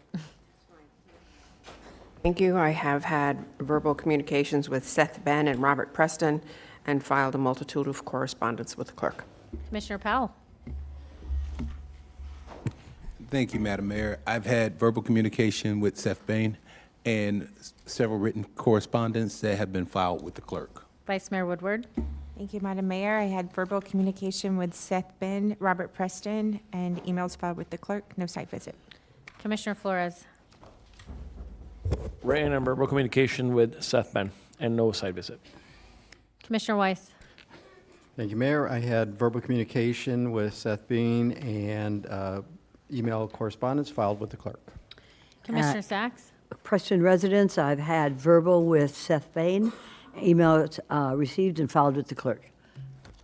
Thank you. I, for item number 4, have received communication from Seth Bain. They have been filed with the clerk. No verbal communications, no site visit. Staff, if you would like to proceed. Okay. So the item number 4 is Z 2025-01889 Preston Residences. We have one request before the board, which is an official zoning map amendment to allow the rezoning of the 1.67 acre parcel from the residential estate zoning classification to the residential transition classification. So I can turn it over to the applicant, and they can go through their request.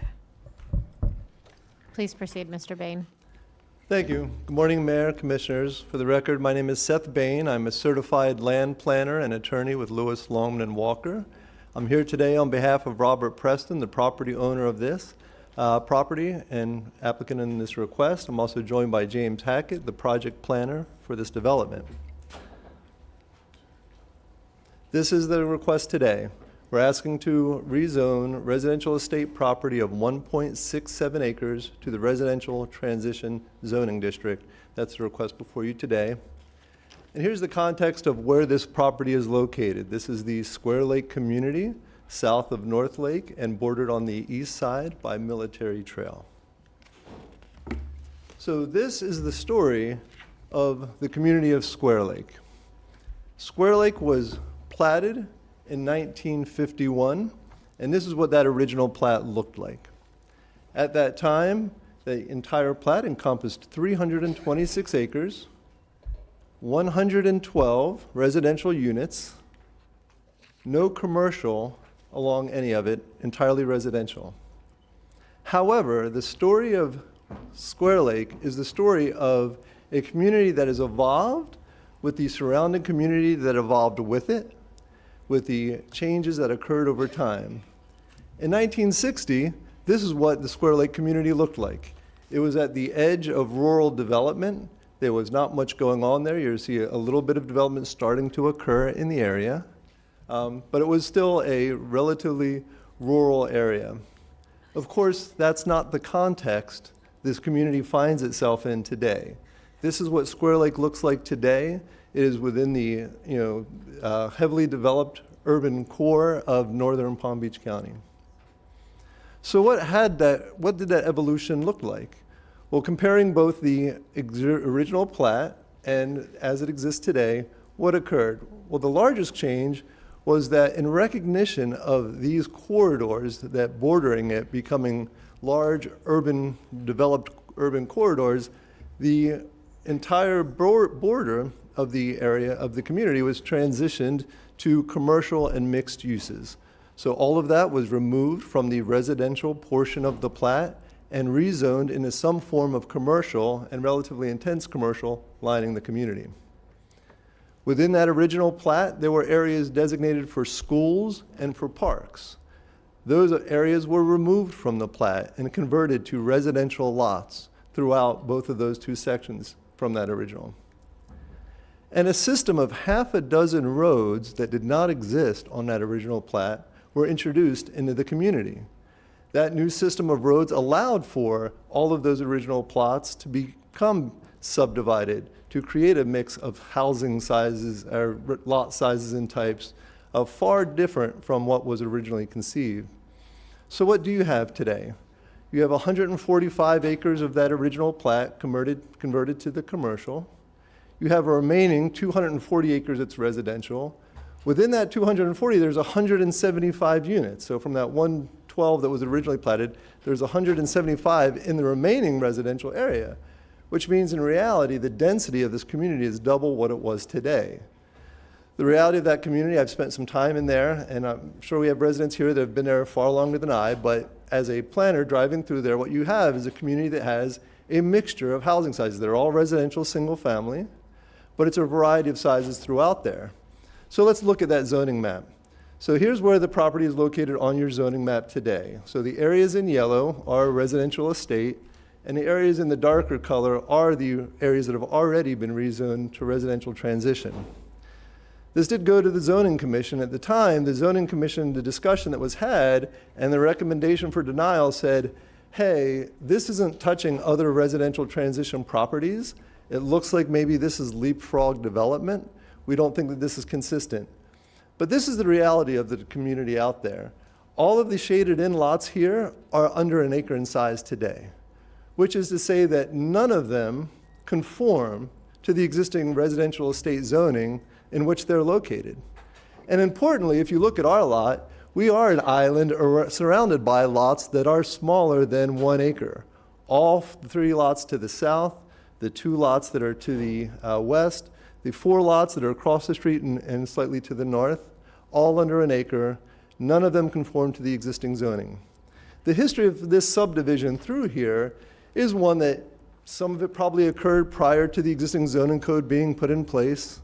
Some of it probably occurred by deed transfer that never had anybody talk to anyone other than when they handed a deed to the property appraiser. We've dealt with that issue plenty.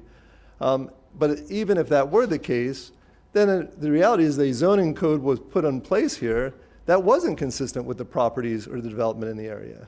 Because this is the pattern. The pattern is a variety of housing sizes, or lot sizes throughout here. Oop, I went the wrong way.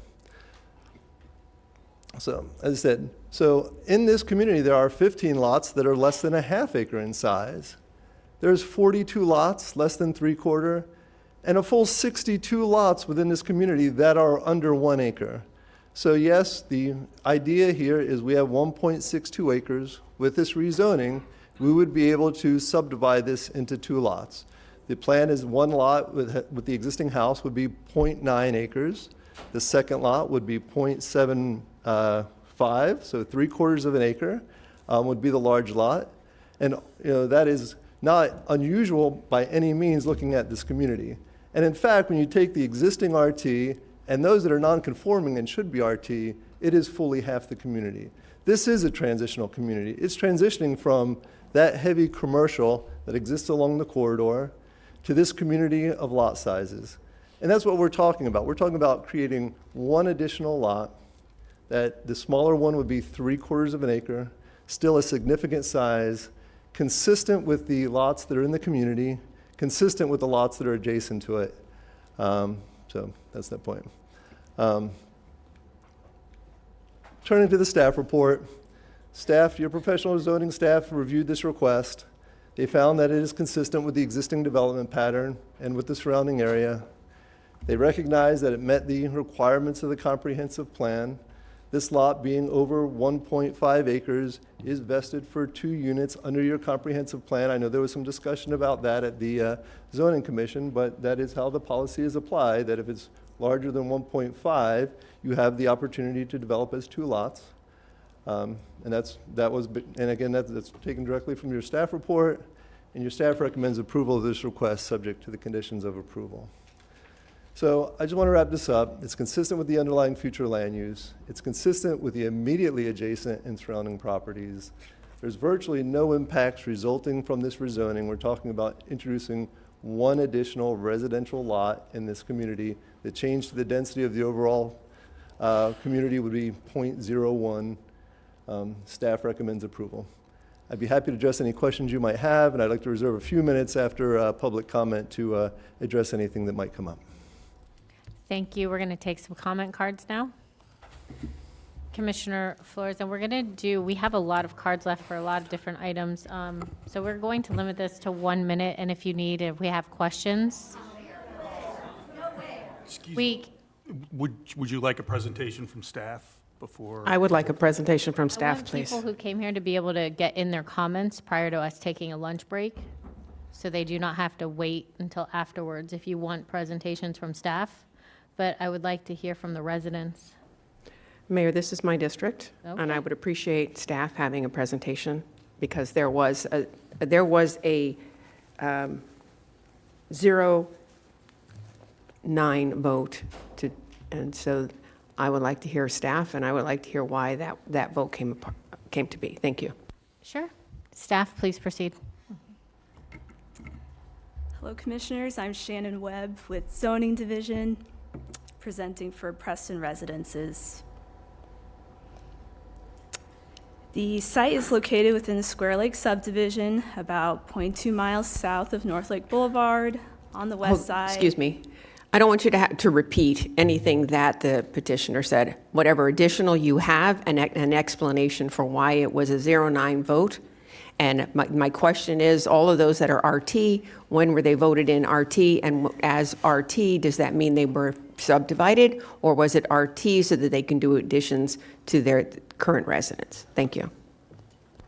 Madam Mayor? Commissioner Powell. Thank you. And not to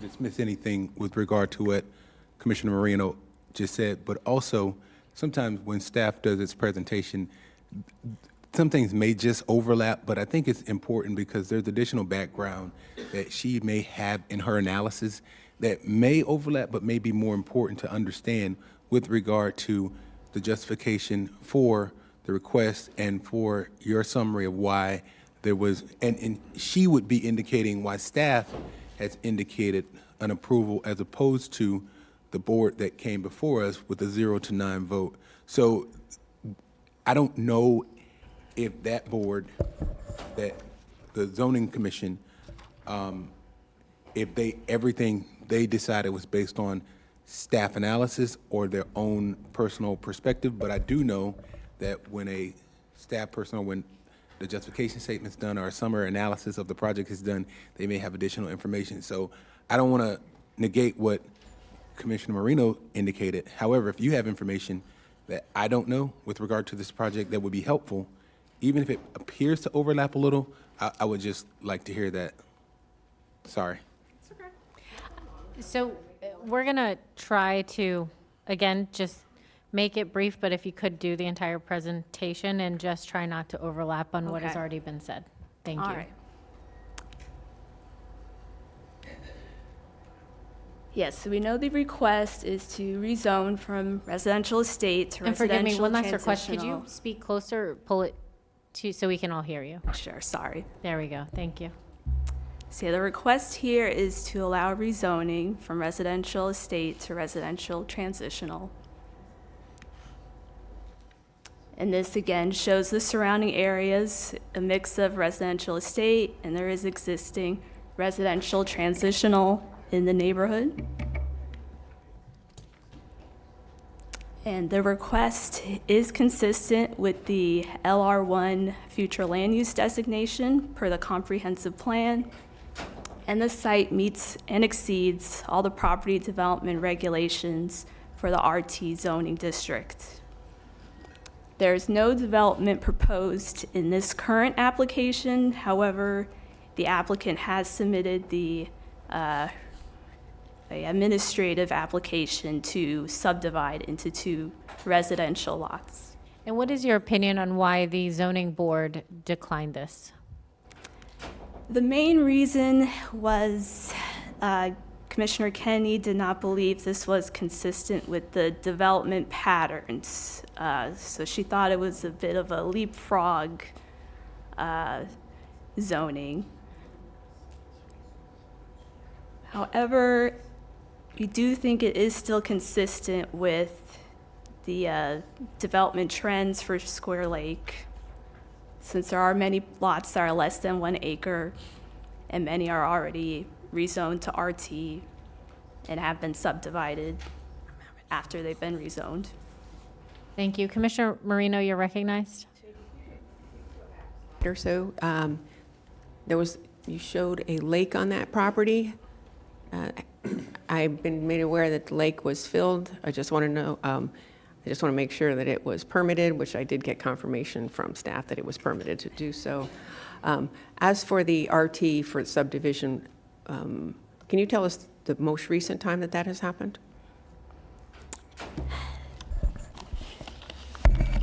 The most recent subdivision we had were, can you go back to the graphics with the, yes, that one.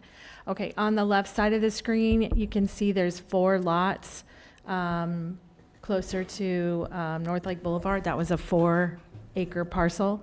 The board approved rezoning that to the residential transition zoning classification, and then they were subsequently approved to subdivide into 1-acre properties. When? Let me look really quick. 2023. That was the one where we had been presented with possibly putting an ALF or something on that? Or is that a property further to the north? That was further to the north. Okay. Yeah. Thank you. And that is 1 acre per unit? Actually, it's to the west. West, and Yeah. that's 1 acre per unit there? That's also 1 unit per acre on those, Okay. yep. And can you please explain the roundup or how that works? Because I've gotten lots of questions on it, and it still is confusing. Turn it over to Travis.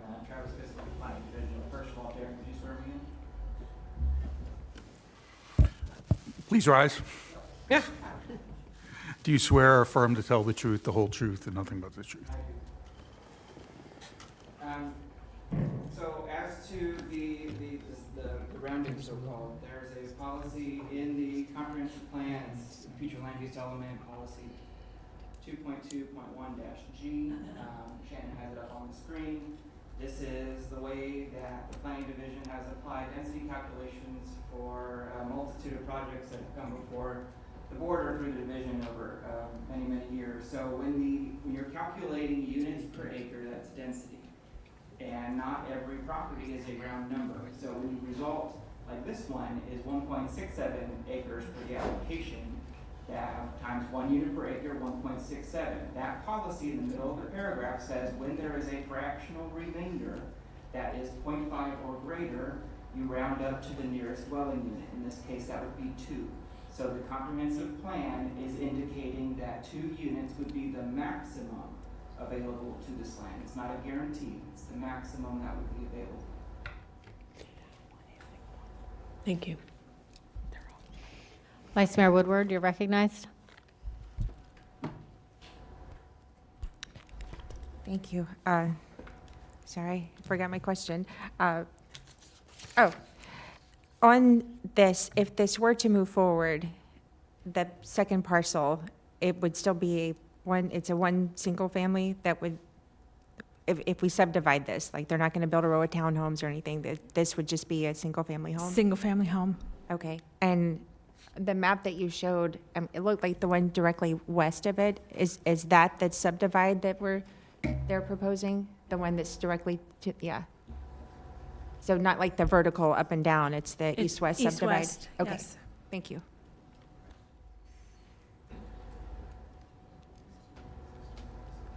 You want to use comment cards? We're going to call up the residents now. All right, so there are several. Please come up to the podium. There are 2 podiums you can line up to be more efficient. I have Chris Janke, Jill Gavani, Chris Anderson, Sue Anderson, Shirley DeLuna, Catherine Mulford, Jean Seabury, Joseph and Amy Forcade, and Gail Martin.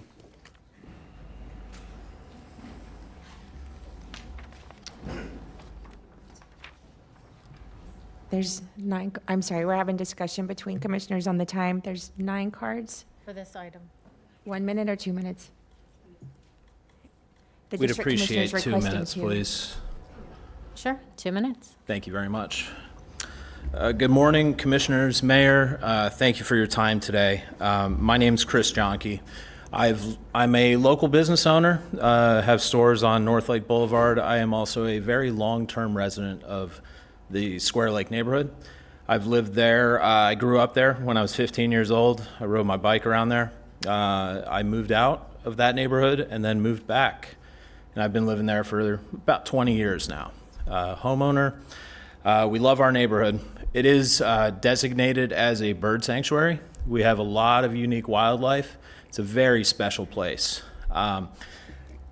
Traffic, as you know, on North Lake and Military, it's already a problem. North Lake and Military, people use our neighborhood as a cut through.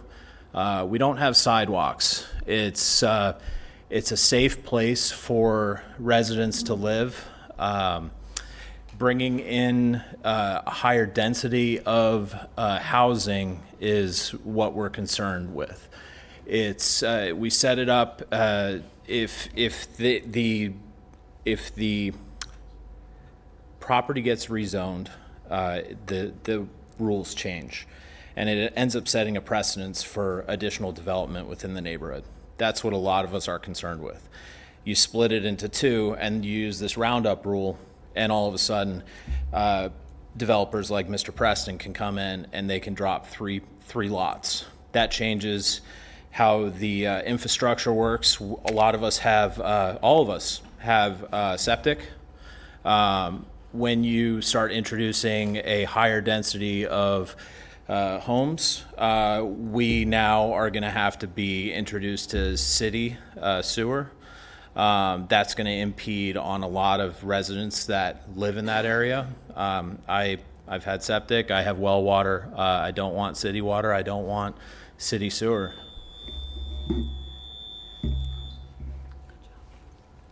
Thank you. Good morning. My name is Jill Gavani, and I reside at 4960 82nd Street North, Palm Beach County, Florida. I live in the Square Lake development. I have lived there for 36 years and raised my family there. The reason we are opposed to this rezoning is because, again, it adds more density to our neighborhood. I'd like to point out that Mr. Preston did not have an attorney at our first meeting, and I see that because he lost so miserably, he hired one for this, so he would try to fare a little bit better. No one in Square Lake has city sewer, none of us. And the contingency on this is that he would get sewer from somewhere. And some of us are lucky enough to have city water, but the others, we are all on well water. So we all have septic tanks. And Mr. Preston thinks that he's going to get a sewer run to his home and his home only within our development. And I just don't know how he can do that. We voted to have city sewer many times, and we've always lost because we've never had 51%. Now, for his idea of separating and rezoning his property, he already has one single-family home on there, and it's already has one existing detached garage. So he's full. He's full on 1.67 acres. I don't know where he's going to get the sewer to come in and allow him to build another unit on less than 1 acre. So although some units in here are zoned smaller and are existing, we are all on a septic tank. That's where the 1 acre per one home comes in to account. And we just don't want to see the precedent of being subdivided in our neighborhood. If we take 162 residents and let everybody split and round up, we end up with 331 homes. So that was presented at the last meeting. So everybody voted unanimously to not approve this rezoning. Thank you. Thank you. Please state your name for the record. My name is Sue Anderson. I'm a resident of Square Lake for the last 38 years. And I have a hard time with public speaking, so this is very difficult for me to do. I disagree with the rezoning strictly because I do believe that it will set a precedent for the neighborhood, and I do believe that other developers will come in and try and do the same. And as Jill just pointed out, that could double the amount of the homes in our community. We bought in Square Lake because of the size of the lots and the closeness to everything in town. I've gone back through some of the zoning maps, and in answer to Commissioner Marino's question, since 1993, there have been 5 subdivisions done from RE to RT. I have the information right here for you. Not one of those lots is under 1 acre of land. Not one. The most recent one was done off of Lillian. It was called Cato Residence. The gentleman had probably a quarter of an acre. He wanted to put 3 houses on it. The commission held him to 2. Each lot is 1.35 of an acre. That was done in 2004. Stick with that. That's what you've been doing. Please stay with that and keep our neighborhood the way it is. Thank you. Good afternoon, pretty much. My name is Chris Anderson. I live at 8675 Square Lake Drive, Palm Beach Gardens. First, I'd like to say on record, I'm against the rezoning of this 1.67 acre property. As of right now, there's an 1,820 square foot, 3-bedroom, 2-bath home on the southern side of the property, and a 30 by 40, 1,200 square foot detached CBS shop with a full-length concrete pad in the rear of the shop. My question to the board is, if this rezoning passes, can other neighbors with detached guest houses apply for rezoning and then sell them as separate homes for profit? Thank you. Good morning. My name is Shirley DeLuna. I also live in Square Lake. I've been there over 30 years. Since I've been there, nobody has rezoned to under 1 acre. Now, counsel for Preston Estates showed a graph and a map, and he said, look, it's all contiguous, it's all compatible. Well, it isn't. The RTs that exist in that neighborhood, if they're under 1 acre, were done in the 60s, way before there were certain regulations set forth by boards and commissioners who knew what to do with local planning and future planning. Now, we have had some RTs since, but again, what they neglected to tell you when they presented their case, those RTs were for a pole barn or a mother-in-law's home or an addition. So to show you a map and say, look at all these RTs, look at all these RTs, look at this RT, acres over here, RTs that have been rezoned for purposes of building the people who live there. Now, council said, I drove through Square Lake. What a nice place. Well, I live there. And I don't think that taking that parcel and dividing it up and making 2 homes there and saying, well, I'll get city water. I can do that. I'll bring it in, I'll get it, because I'm going to make double the money when I sell 2 homes. I don't care about the character of Square Lake. I'm leaving. Mr. Preston's not going to live there. And as far as the zoning board, you didn't hear what was said there, but I can tell you I did. The person that gave the presentation there skimmed over the RTs and why they were given, skimmed over the question that was posed, when was the last parcel subdivided? Skimmed over those things, and I think somebody on the board said, well, it's like you're shooting blanks. You guys don't have the information. You don't have what we need to take this community and to subdivide that, and then leave the rest of the community to deal with it. What's the benefit to our community? The benefit is to the Prestons. Thank you very much for your time.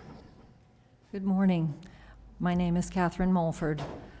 I live at 8315 South Bates Road, Palm Beach Gardens, Square Lake. Thank you, Commissioners and Mayor. I'm specifically in opposition to the rezoning of 8781 North Virginia Avenue in Square Lake. My husband and I both have approximately 60 years of involvement in Square Lake. We love living in Square Lake.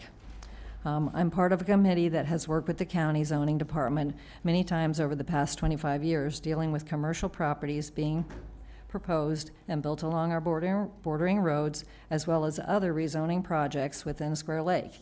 We do not have an HOA. All of the properties that have been rezoned to RT in the last 30 years have had to stay within the 1 residence per actual acre of physical property, mainly because of our septic tanks and our well water. Okay, in the presentation at the zoning meeting made by the owner's representative, and again today, it was brought up that there were 55 properties in Square Lake, that are under 1 acre. I can assure you, if this is true, all of these properties were resized in or before the 1960s. No property in Square Lake has been rezoned and made smaller than 1 acre in many, many years. Mr. Preston's full intent of rezoning is to use the 1989 rounding rule out of context to split his 1.67 acres into 2 buildable lots. He wants to split the property for profit and nothing else. He has no intention of living in Square Lake. He just wants to split the property into 2 lots, sell them, and move on to his next project. It's unacceptable to those of us that live here for the reason of having the large space and peace and quiet around us. That's why we moved here to begin with. If this is allowed, it will set a very bad precedent moving forward for other developers to be able to come in, buy up properties, rezone, and cut them up again and again. This will lower our land values and ruin our way of life. Thank you. Good day. My name is Joseph Forcade, and I live on South Elizabeth, and I'm one of the properties that's listed as RT. I can tell you a little bit of the history of that real quick. It was rezoned because they gave part of our land over to our neighbor to help out with the horse farm that she has over there. So that just tells you, we've always been a community that works together. And rezoning this the way they're talking and proposing is scary because we have water that is coming out of our wells. We've got septic going out there, and a lot of these are coming through, and what they're not telling you is most of those RTs are undeveloped. That's where they've come through and told us, hey, we're developing a whole barn. We're going to clean up the property over there so we can start doing maybe horses or something else over there. And you're going, oh, great, fantastic. And then you come back and hear, oh, I'm subdividing, I'm going to cut it up. And I won't lie to you. He's not the only developer I've had show up at my property, knocking on my door, asking, can I buy your property? Why? I can divide this into 4 houses. It's already RT. That's scary to know that my 2 acres can get cut up into 4 houses, and just that small little piece right in the heart of our community. Our community is diverse. We work together. We do a lot together as a community. We don't want to see this come in because I don't want to live in Miami. I don't want to live in Broward. When I left the military, I lived in Miami. I came to Palm Beach so I didn't have to have that experience. I don't want 4 hours to drive to work. I'm just telling you, as living there, it's been a blessing to have our land the way it is and our community the way it is. And we have a lot of these developers, and they're constantly talking to us about, we want to get your property. We can cut it up. You don't realize you can make $1.5 million. You can make $1 million here. I don't care about that. I plan on dying in that house. I'm not leaving. It took me 18 years to buy in there. Very hard. Very hard to get in there. But I saved my money and I bought into that community for a reason. And I want to keep that community as that. Thank you. Please honor our wishes. Thank you. Good afternoon. My name is Gail Martin, and I've been a resident of Square Lake, which is an unincorporated area, for 30 years. My neighbors, we have 30, 40, 50 years and more. I'm the one who is the agricultural property, and I have paid for my property because I worked for the Public Defender's Office through horse boarding. And we also have a bird sanctuary. We have peacocks. I, being an equestrian, I've photographed rare birds, including the burrowing owl, and riding as I do. There's gopher tortoise there as well. We've also photographed a Florida panther. The reason for purchasing there, because it's a peaceful community where the residents love one another. They care for one another.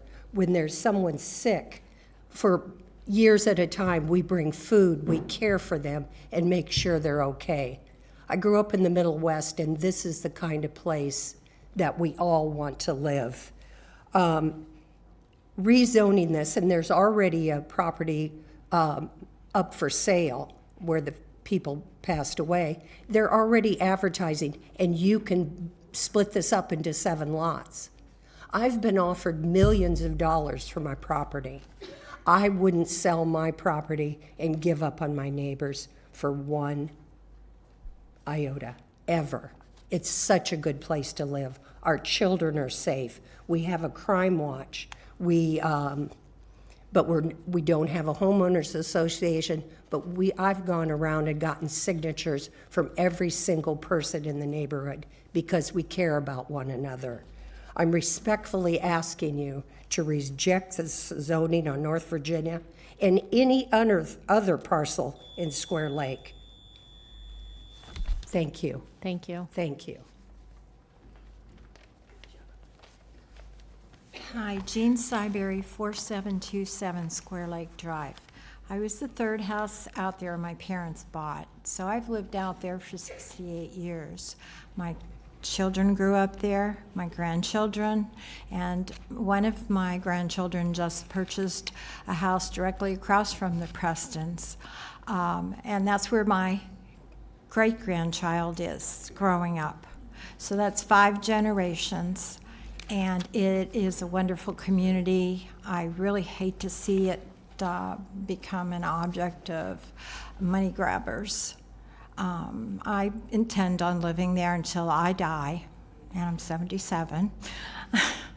And I do hope that you leave it as it is, because there's foxes, the rabbits, the squirrels. We have no sidewalks. We have no street lights. It's very peaceful and quiet. And it's the only place I feel in that area that is like that. And that's why it's difficult to buy in there. You pretty much have to wait for somebody to die for the property to get passed on. And I know all of my neighbors. I feel very safe and calm there. I do hope that you vote in our favor. Thank you. Thank you. Commissioner Moreno, you're recognized. I would like to make a motion to deny. Do you want the applicant to rebuttal? Yes, please. Please, Mr. Bain. Thank you. Just to not belabor the point, there's no precedent being made here. The reality of this community is that it was a variety of lot sizes, of scales.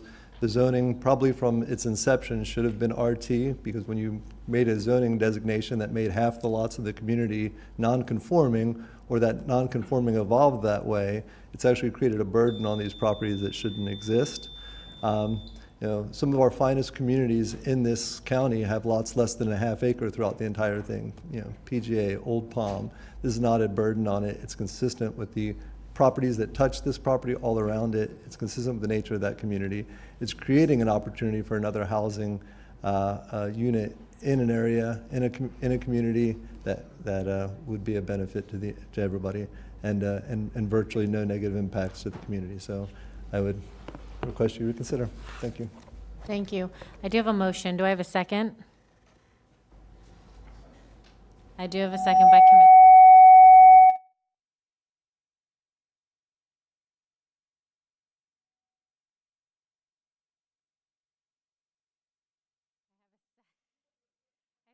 Commissioner Weiss. Commissioner Powell, you're recognized. Thank you, Madam Mayor. And I'm looking at this as from a planning perspective. I've looked at the lot, and this is just very quickly. The subject lot is right now 1.67 acres.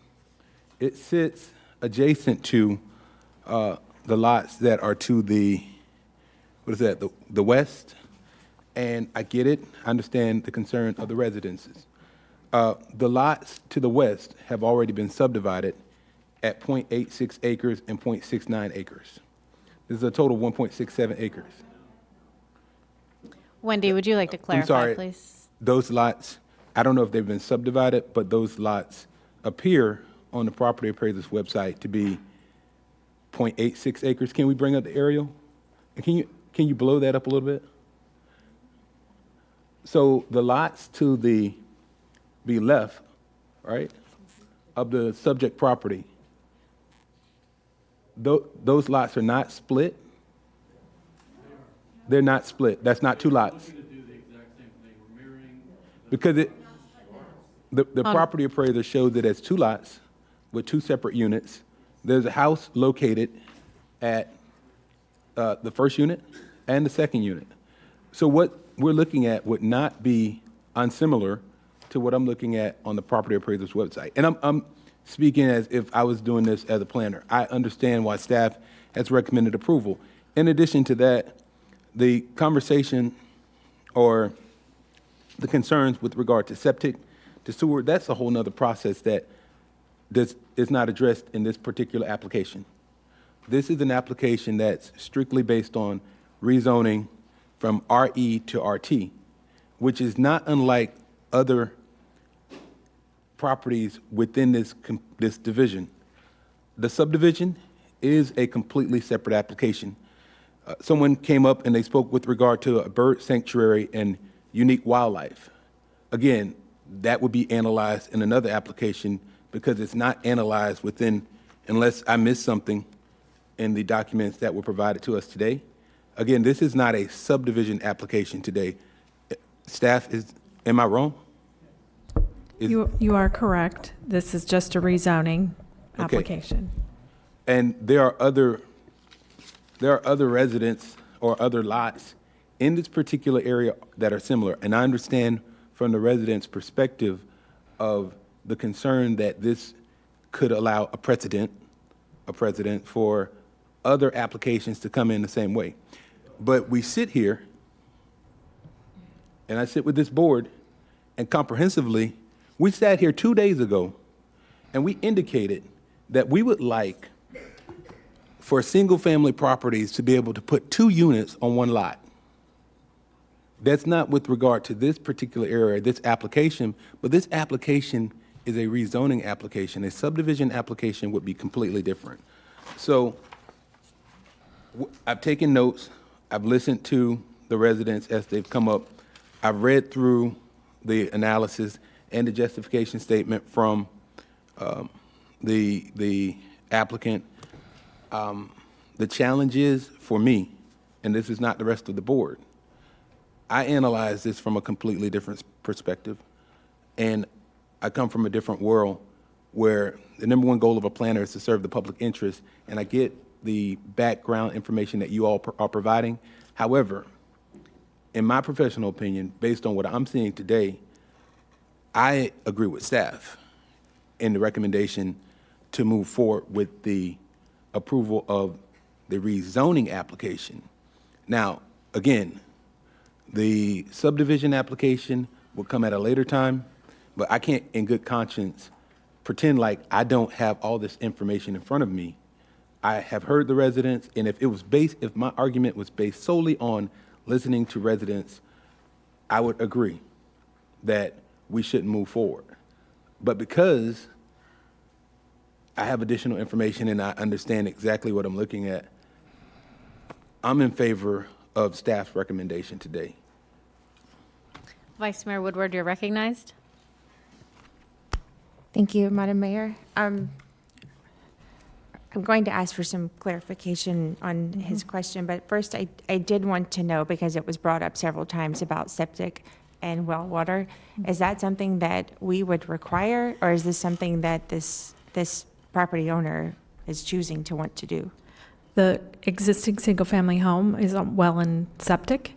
In order to subdivide to get the additional unit, they would have to connect to water and wastewater services. Okay, and would this be something that it would make any of the neighbors be required to participate in? No. We've got confirmation Please. from Seacoast that they used to have a 51% rule. They've emailed our staff in response to that issue that came up during zoning commission. They're not subject to a 51% rule. If lines are brought in, it would be the sole responsibility of that owner to pay for the lines to come down to service those lots. Okay, and that's something we received in writing In from writing Seacoast? from Seacoast. Okay, thank you for that. I did have another question about pole barns that are on some of these lots that are zoned. I'm a little confused on if these properties, because I looked at the property appraiser's website as well, and they're separate parcels. Whether or not there's a pole barn or a home on it, these separate parcels, are they allowed, if they have a pole barn, to take the pole barn down and put a home? If they're already zoned in these smaller increments? I was confused. It was brought up Okay. that these other parcels don't actually have a home. It was rezoned, but all they put on there was a pole barn. If it's any of these smaller, on the map, any of the smaller ones that are showing, and there is an existing pole barn, because it's already zoned for, or subdivided, and it is subdivided, right? Or So the property little right now, confused. the subject property right now is not subdivided. No, the one to the west, or the Okay. ones to the south. The Any of the ones to that the are around it. south were built in the 60s and 70s, and they have single-family homes on them with detached garages or pole barns. They are built with structures on them. What we had seen in other rezonings that have occurred, and I wrote some of them down, that we've been rezoning parcels in this area 2021, 2022, 2023. The reasons were so that they could build additions onto their houses, build pole barns so they could have the reduced setbacks that the RT provides. And So- we've done those in the past 5 years. Yeah, I pulled up 4 of them alone and Okay. while I was sitting here. And I guess it is when we talk about setting precedent, if I'm looking at this correctly, what's the property to the west, they're proposing to replicate that, right? It'll be a mirror images? The 2 properties to the west have been in that configuration since the 89 plan, so those 2 lots are already subdivided. No, I know. Yeah. Oh. But what they're proposing to subdivide would mirror That one, yep, those 2. correct. Okay, I agree with Commissioner Powell. I'm struggling on having, I guess, substantial evidence presented today that would say to vote for a denial on this, because what's been presented, I would agree with staff on this. So thank you. Commissioner Flores, you're recognized. Looking at our attorney and have the discussion that, one of my favorites, what is it when we recommend to deny, it's based on what? Any decision you make has to be based on competent and substantial evidence presented to you. So at this point, we have made a motion to deny, and my question is, on what competent, what again? And substantial evidence. Substantial evidence. That's my question right now. I And I don't cannot know who answer can that answer that. question. I did not make that motion. Okay, so am I deferring that to the person that made the motion? I'd assume so. Okay, so, because from my standpoint, I have not received that substantial evidence that would back that. As I sit here and I look, there are, this subdivision or rezoning, because that's what we're addressing here, it's not a subdivision, it's rezoning, is compatible with this area. Yes. So I don't see how we deny this based on our burden of proof or that substantial evidence. As I sit here, I must agree with Commissioner Powell. Nothing has been presented to us. From the resident standpoint, I completely understand what you're saying. But from our duty up here is very different, and we can't make decisions on emotions. It's based on zoning and rules that we have set forth. And if we don't live by those, then it would be an unfair process. So at this point in time, I don't agree with the denial. Commissioner Weiss, you're recognized. Thank you. Yeah, and I hear my colleagues what they're saying, and honestly, I concur with what they're saying. This reminds me a lot of an area that I represent, which is called Pioneer Road.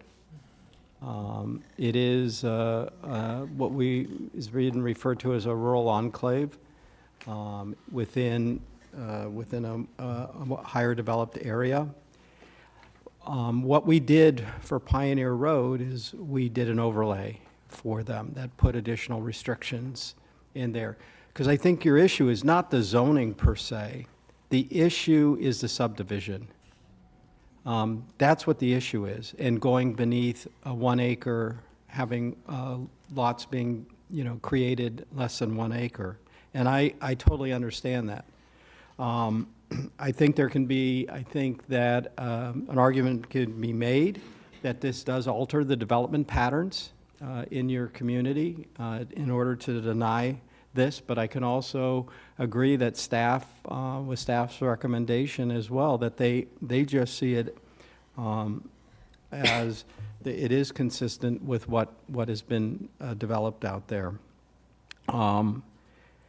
My suggestion would be if this does move forward, that you work with your district commissioner and you work with staff to get what's called an overlay put in place that would limit going forward what could happen. As it relates to, now I want to go back to this issue, and I know it's not the zoning issue, but this sewer connect. My understanding under state law, that if sewer is brought in front of a property, the property owners where that line runs must attach to it. Can somebody get me an answer on that? I'll have to follow up with you on that one, because I don't have the answer right now. So, I know water is optional, Yep. but my understanding is with sewer, that if they pull a sewer line up the street, everybody must attach to it. While they're looking it up, do you mind if we move on to Commissioner Sacks to speak? Go ahead. Thank you. Thank you, Madam Mayor. I find this very interesting because it's a classic example of checking the boxes and what do the people want. One of the boxes in zoning is an interesting word that I like because I understand it. It's compatibility. So I looked up compatibility. I'm not a land planner, I'm just a little lawyer, so that I could meet with Commissioner Powell's background. And in zoning and land use planning, compatibility refers to how well different land uses, buildings, or activities can coexist without creating conflicts or negative impacts on the neighboring property and people. I think that one box of compatibility is important because zoning exists so that you don't have one unusual use, such as maybe a fertilizer company, right next to an elementary school and residences. Or if you don't have small lots that will be zoned for zero lot line, that love city and county services, next to folks who have horses and agricultural uses and prefer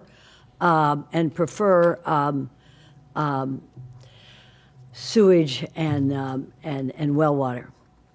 So I think that one little box is important because you got to make the people happy.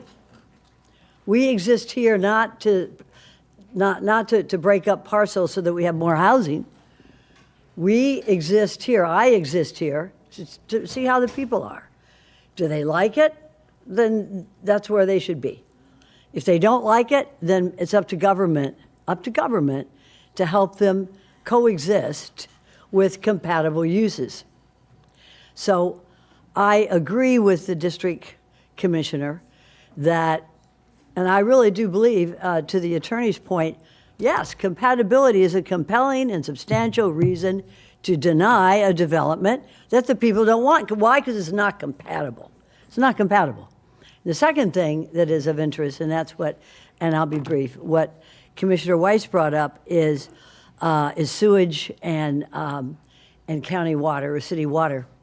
I know for a fact that if you have well water and the county wants to bring in water, but you don't want to hook up to well water, you don't want to hook up to city or county water, you still must pay for the pipes that come into your development, and that ain't cheap. That's not cheap, and that is not the resident's desire. If a resident doesn't want to be on county or city water, they want to continue on well water, then this is still the United States of America. But if there's a group that says, no, we want to have city or county water, those folks who don't want to hook up still have to pay for the pipes coming in. That I know for a fact. When regard to what Commissioner Weiss brought up, we'll probably have to research that because I don't know that for a fact. But I go, and I have a lot of respect for our county, for the district commissioner for this area. She represents the people. And I know that Ms. Preston's been doing a lot of work on this. I appreciate that. But the first person that I look at, the first issue, is what do the people want? And if we can fit that within a substantial evidence to deny, I think compatibility fits right into that. So I would go along with the district commissioner. Thank you. Do we have an answer for Commissioner Weiss? No, it takes a few minutes, well, a little more than a few minutes to look these things up, so. Mayor, I'm in contact with Water Utilities trying to get the answer, hoping to get Okay. as quickly as possible. Thank you. Commissioner Powell, did you want to make a substitute motion? Madam Mayor, I have no desire to make a substitute motion. The district commissioner has made a motion. It is my desire, To vote. to vote. Okay. Unfortunately, I will not be voting in the affirmative for her motion, but it is not my desire to make a substitute motion unless this motion is not successful, then we could entertain a separate motion. Clerk, can we do a roll call vote, please? Commissioner Marino, In favor of denial. Commissioner Powell, I am not in support of the motion that was made. Commissioner Sachs,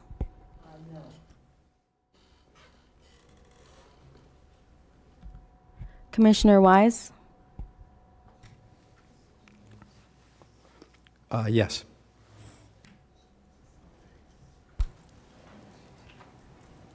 for the benefit of the clerk, could you clarify the yes? The motion was to deny the application. So we have one yes, one. Thank you. Okay, so I am in favor of denying the application. Thank you. And Commissioner Weiss?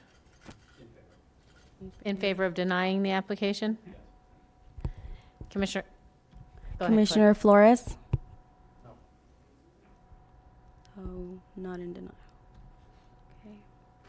Vice Mayor Woodward? No, not to deny. It's getting confusing on what we're answering. I think a no. Okay. Oppose the denial. Yes.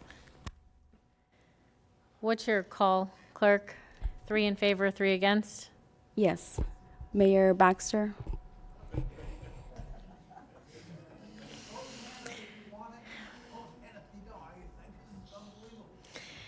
So I wasn't going to comment, I was just going to vote, but seeing as how I am the tiebreaker, I will comment. I will say that I have a firm rule that I live by because I have a lot of things that come to me, and I think that each commissioner understands and knows their district best. And so you will hear me repeatedly say, I want us to continue to support the district commissioner in certain stances. Will say, I do have a problem with this particular one because of the things that Commissioner Powell has pointed out, in that it does meet all the compatibility criteria, and I worry about legal ramifications. I struggle on this one because this is also, it's a process, to Commissioner Flores' point, that we have set in place and that we should be held to that process. So this is difficult for me because I want to support the district commissioner, but we also have a process of this is how we do things. So I struggle with this one and understanding, and I'm going to ask one last question to the attorney. I want to know, I mean, this does have to meet the substantial competent evidence? That's correct. Any decision by the board, either approve it or Because this is deny it, specifically zoning. because it's a quasi-judicial zoning decision, yes. And if we do deny this, and I don't mean deny the denial, I mean by doing that, approving it, or What- if we're denying it altogether, right? So- Okay, yes, Does that open us up for a lawsuit? yes. Because there is a process in place that we should be held to.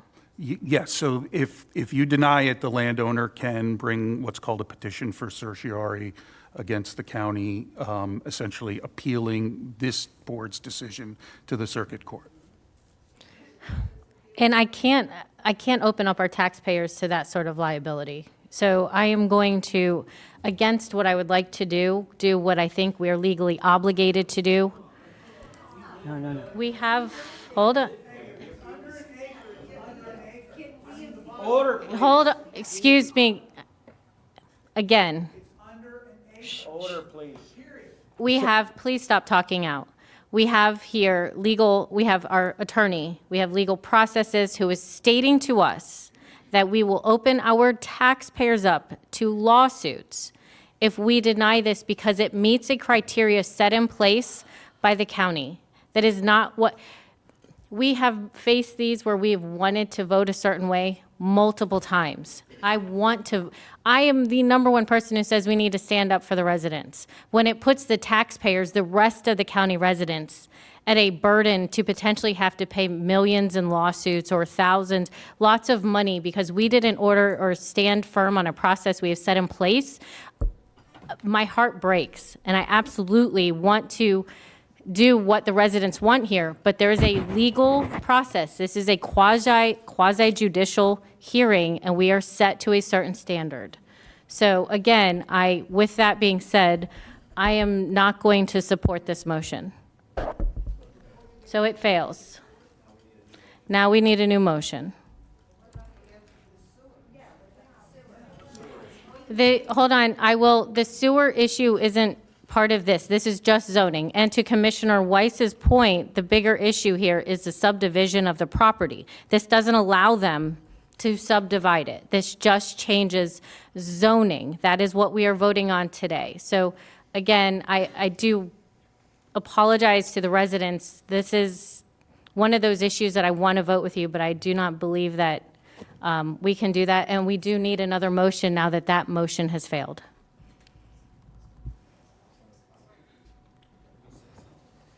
Commissioner?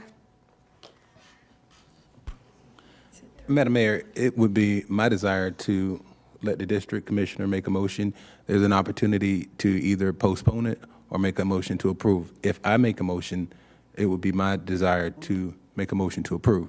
So I would give the opportunity to the district commissioner, because I know we're waiting for the information with regard to state statute. But again, remember, this is a rezoning. This is not a subdivision application. A subdivision application is a completely separate process. Right. All right.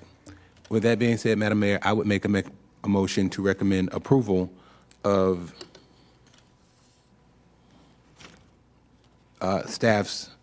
follow staff recommendation of approval of the zoning from RE to RT for this particular subject property. I have a motion by Commissioner Powell, a second by Vice Mayor Woodward. We will do another roll call vote, please.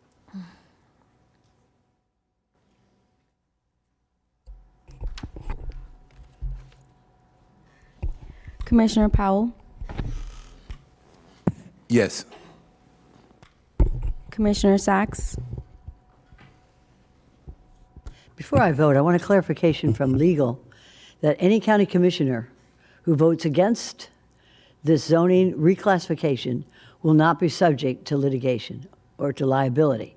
But the board may have liability. No, the board will have liability, sir, if the board goes against a rezoning. Is that correct, sir? Well, the county would get sued. None of the commissioners individually, that's not an issue, right? We would get, if we deny the petition, or even if approve it, the public has the right to file their own petition. So potentially, the public here could file a petition challenging the decision, and then we would have to, respond. So, but that is directed against the county as a whole, and so it would be the county responding, not individual commissioners. So, but if the Board of County Commissioners votes to deny a application for rezoning that is due by operation of law, then the board would put the county in liability for a lawsuit. For a petition for cert, yes. Well, let's speak there's plainly no- because there's not sir, you're speaking publicly. Yes. Okay, not to a court of law. I know. But I want the public to know what the mayor brought up, that if this county commission, the Board of County Commissioners votes to deny a application for a rezoning, which should be approved by operation of law, then this board puts the county at risk of litigation, sir. Of litigation, but your use of the term liability, there wouldn't necessarily be any monetary damages at play here. But I'm sorry, go ahead. Yeah, it would essentially be, the court would say, county, you made the wrong decision, you got to rehear this, subject to our opinion. But that vote by us would subject the county taxpayers to litigation. And who knows what the court will do? They could have attorney's fees against us as well. Well, I don't believe that would be applicable in this case, but, yes, who knows what a court will do. Okay, thank you, sir. I vote against it. I vote against the application. Commissioner Wise, Yes.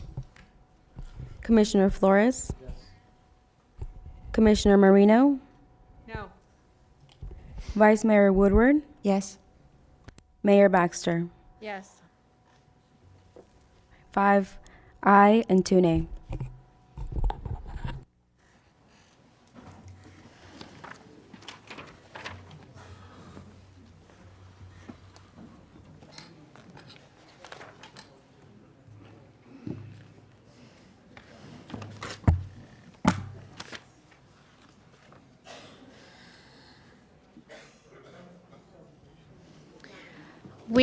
It is now 12:18. We are going to break for lunch until 1:30. Thank you.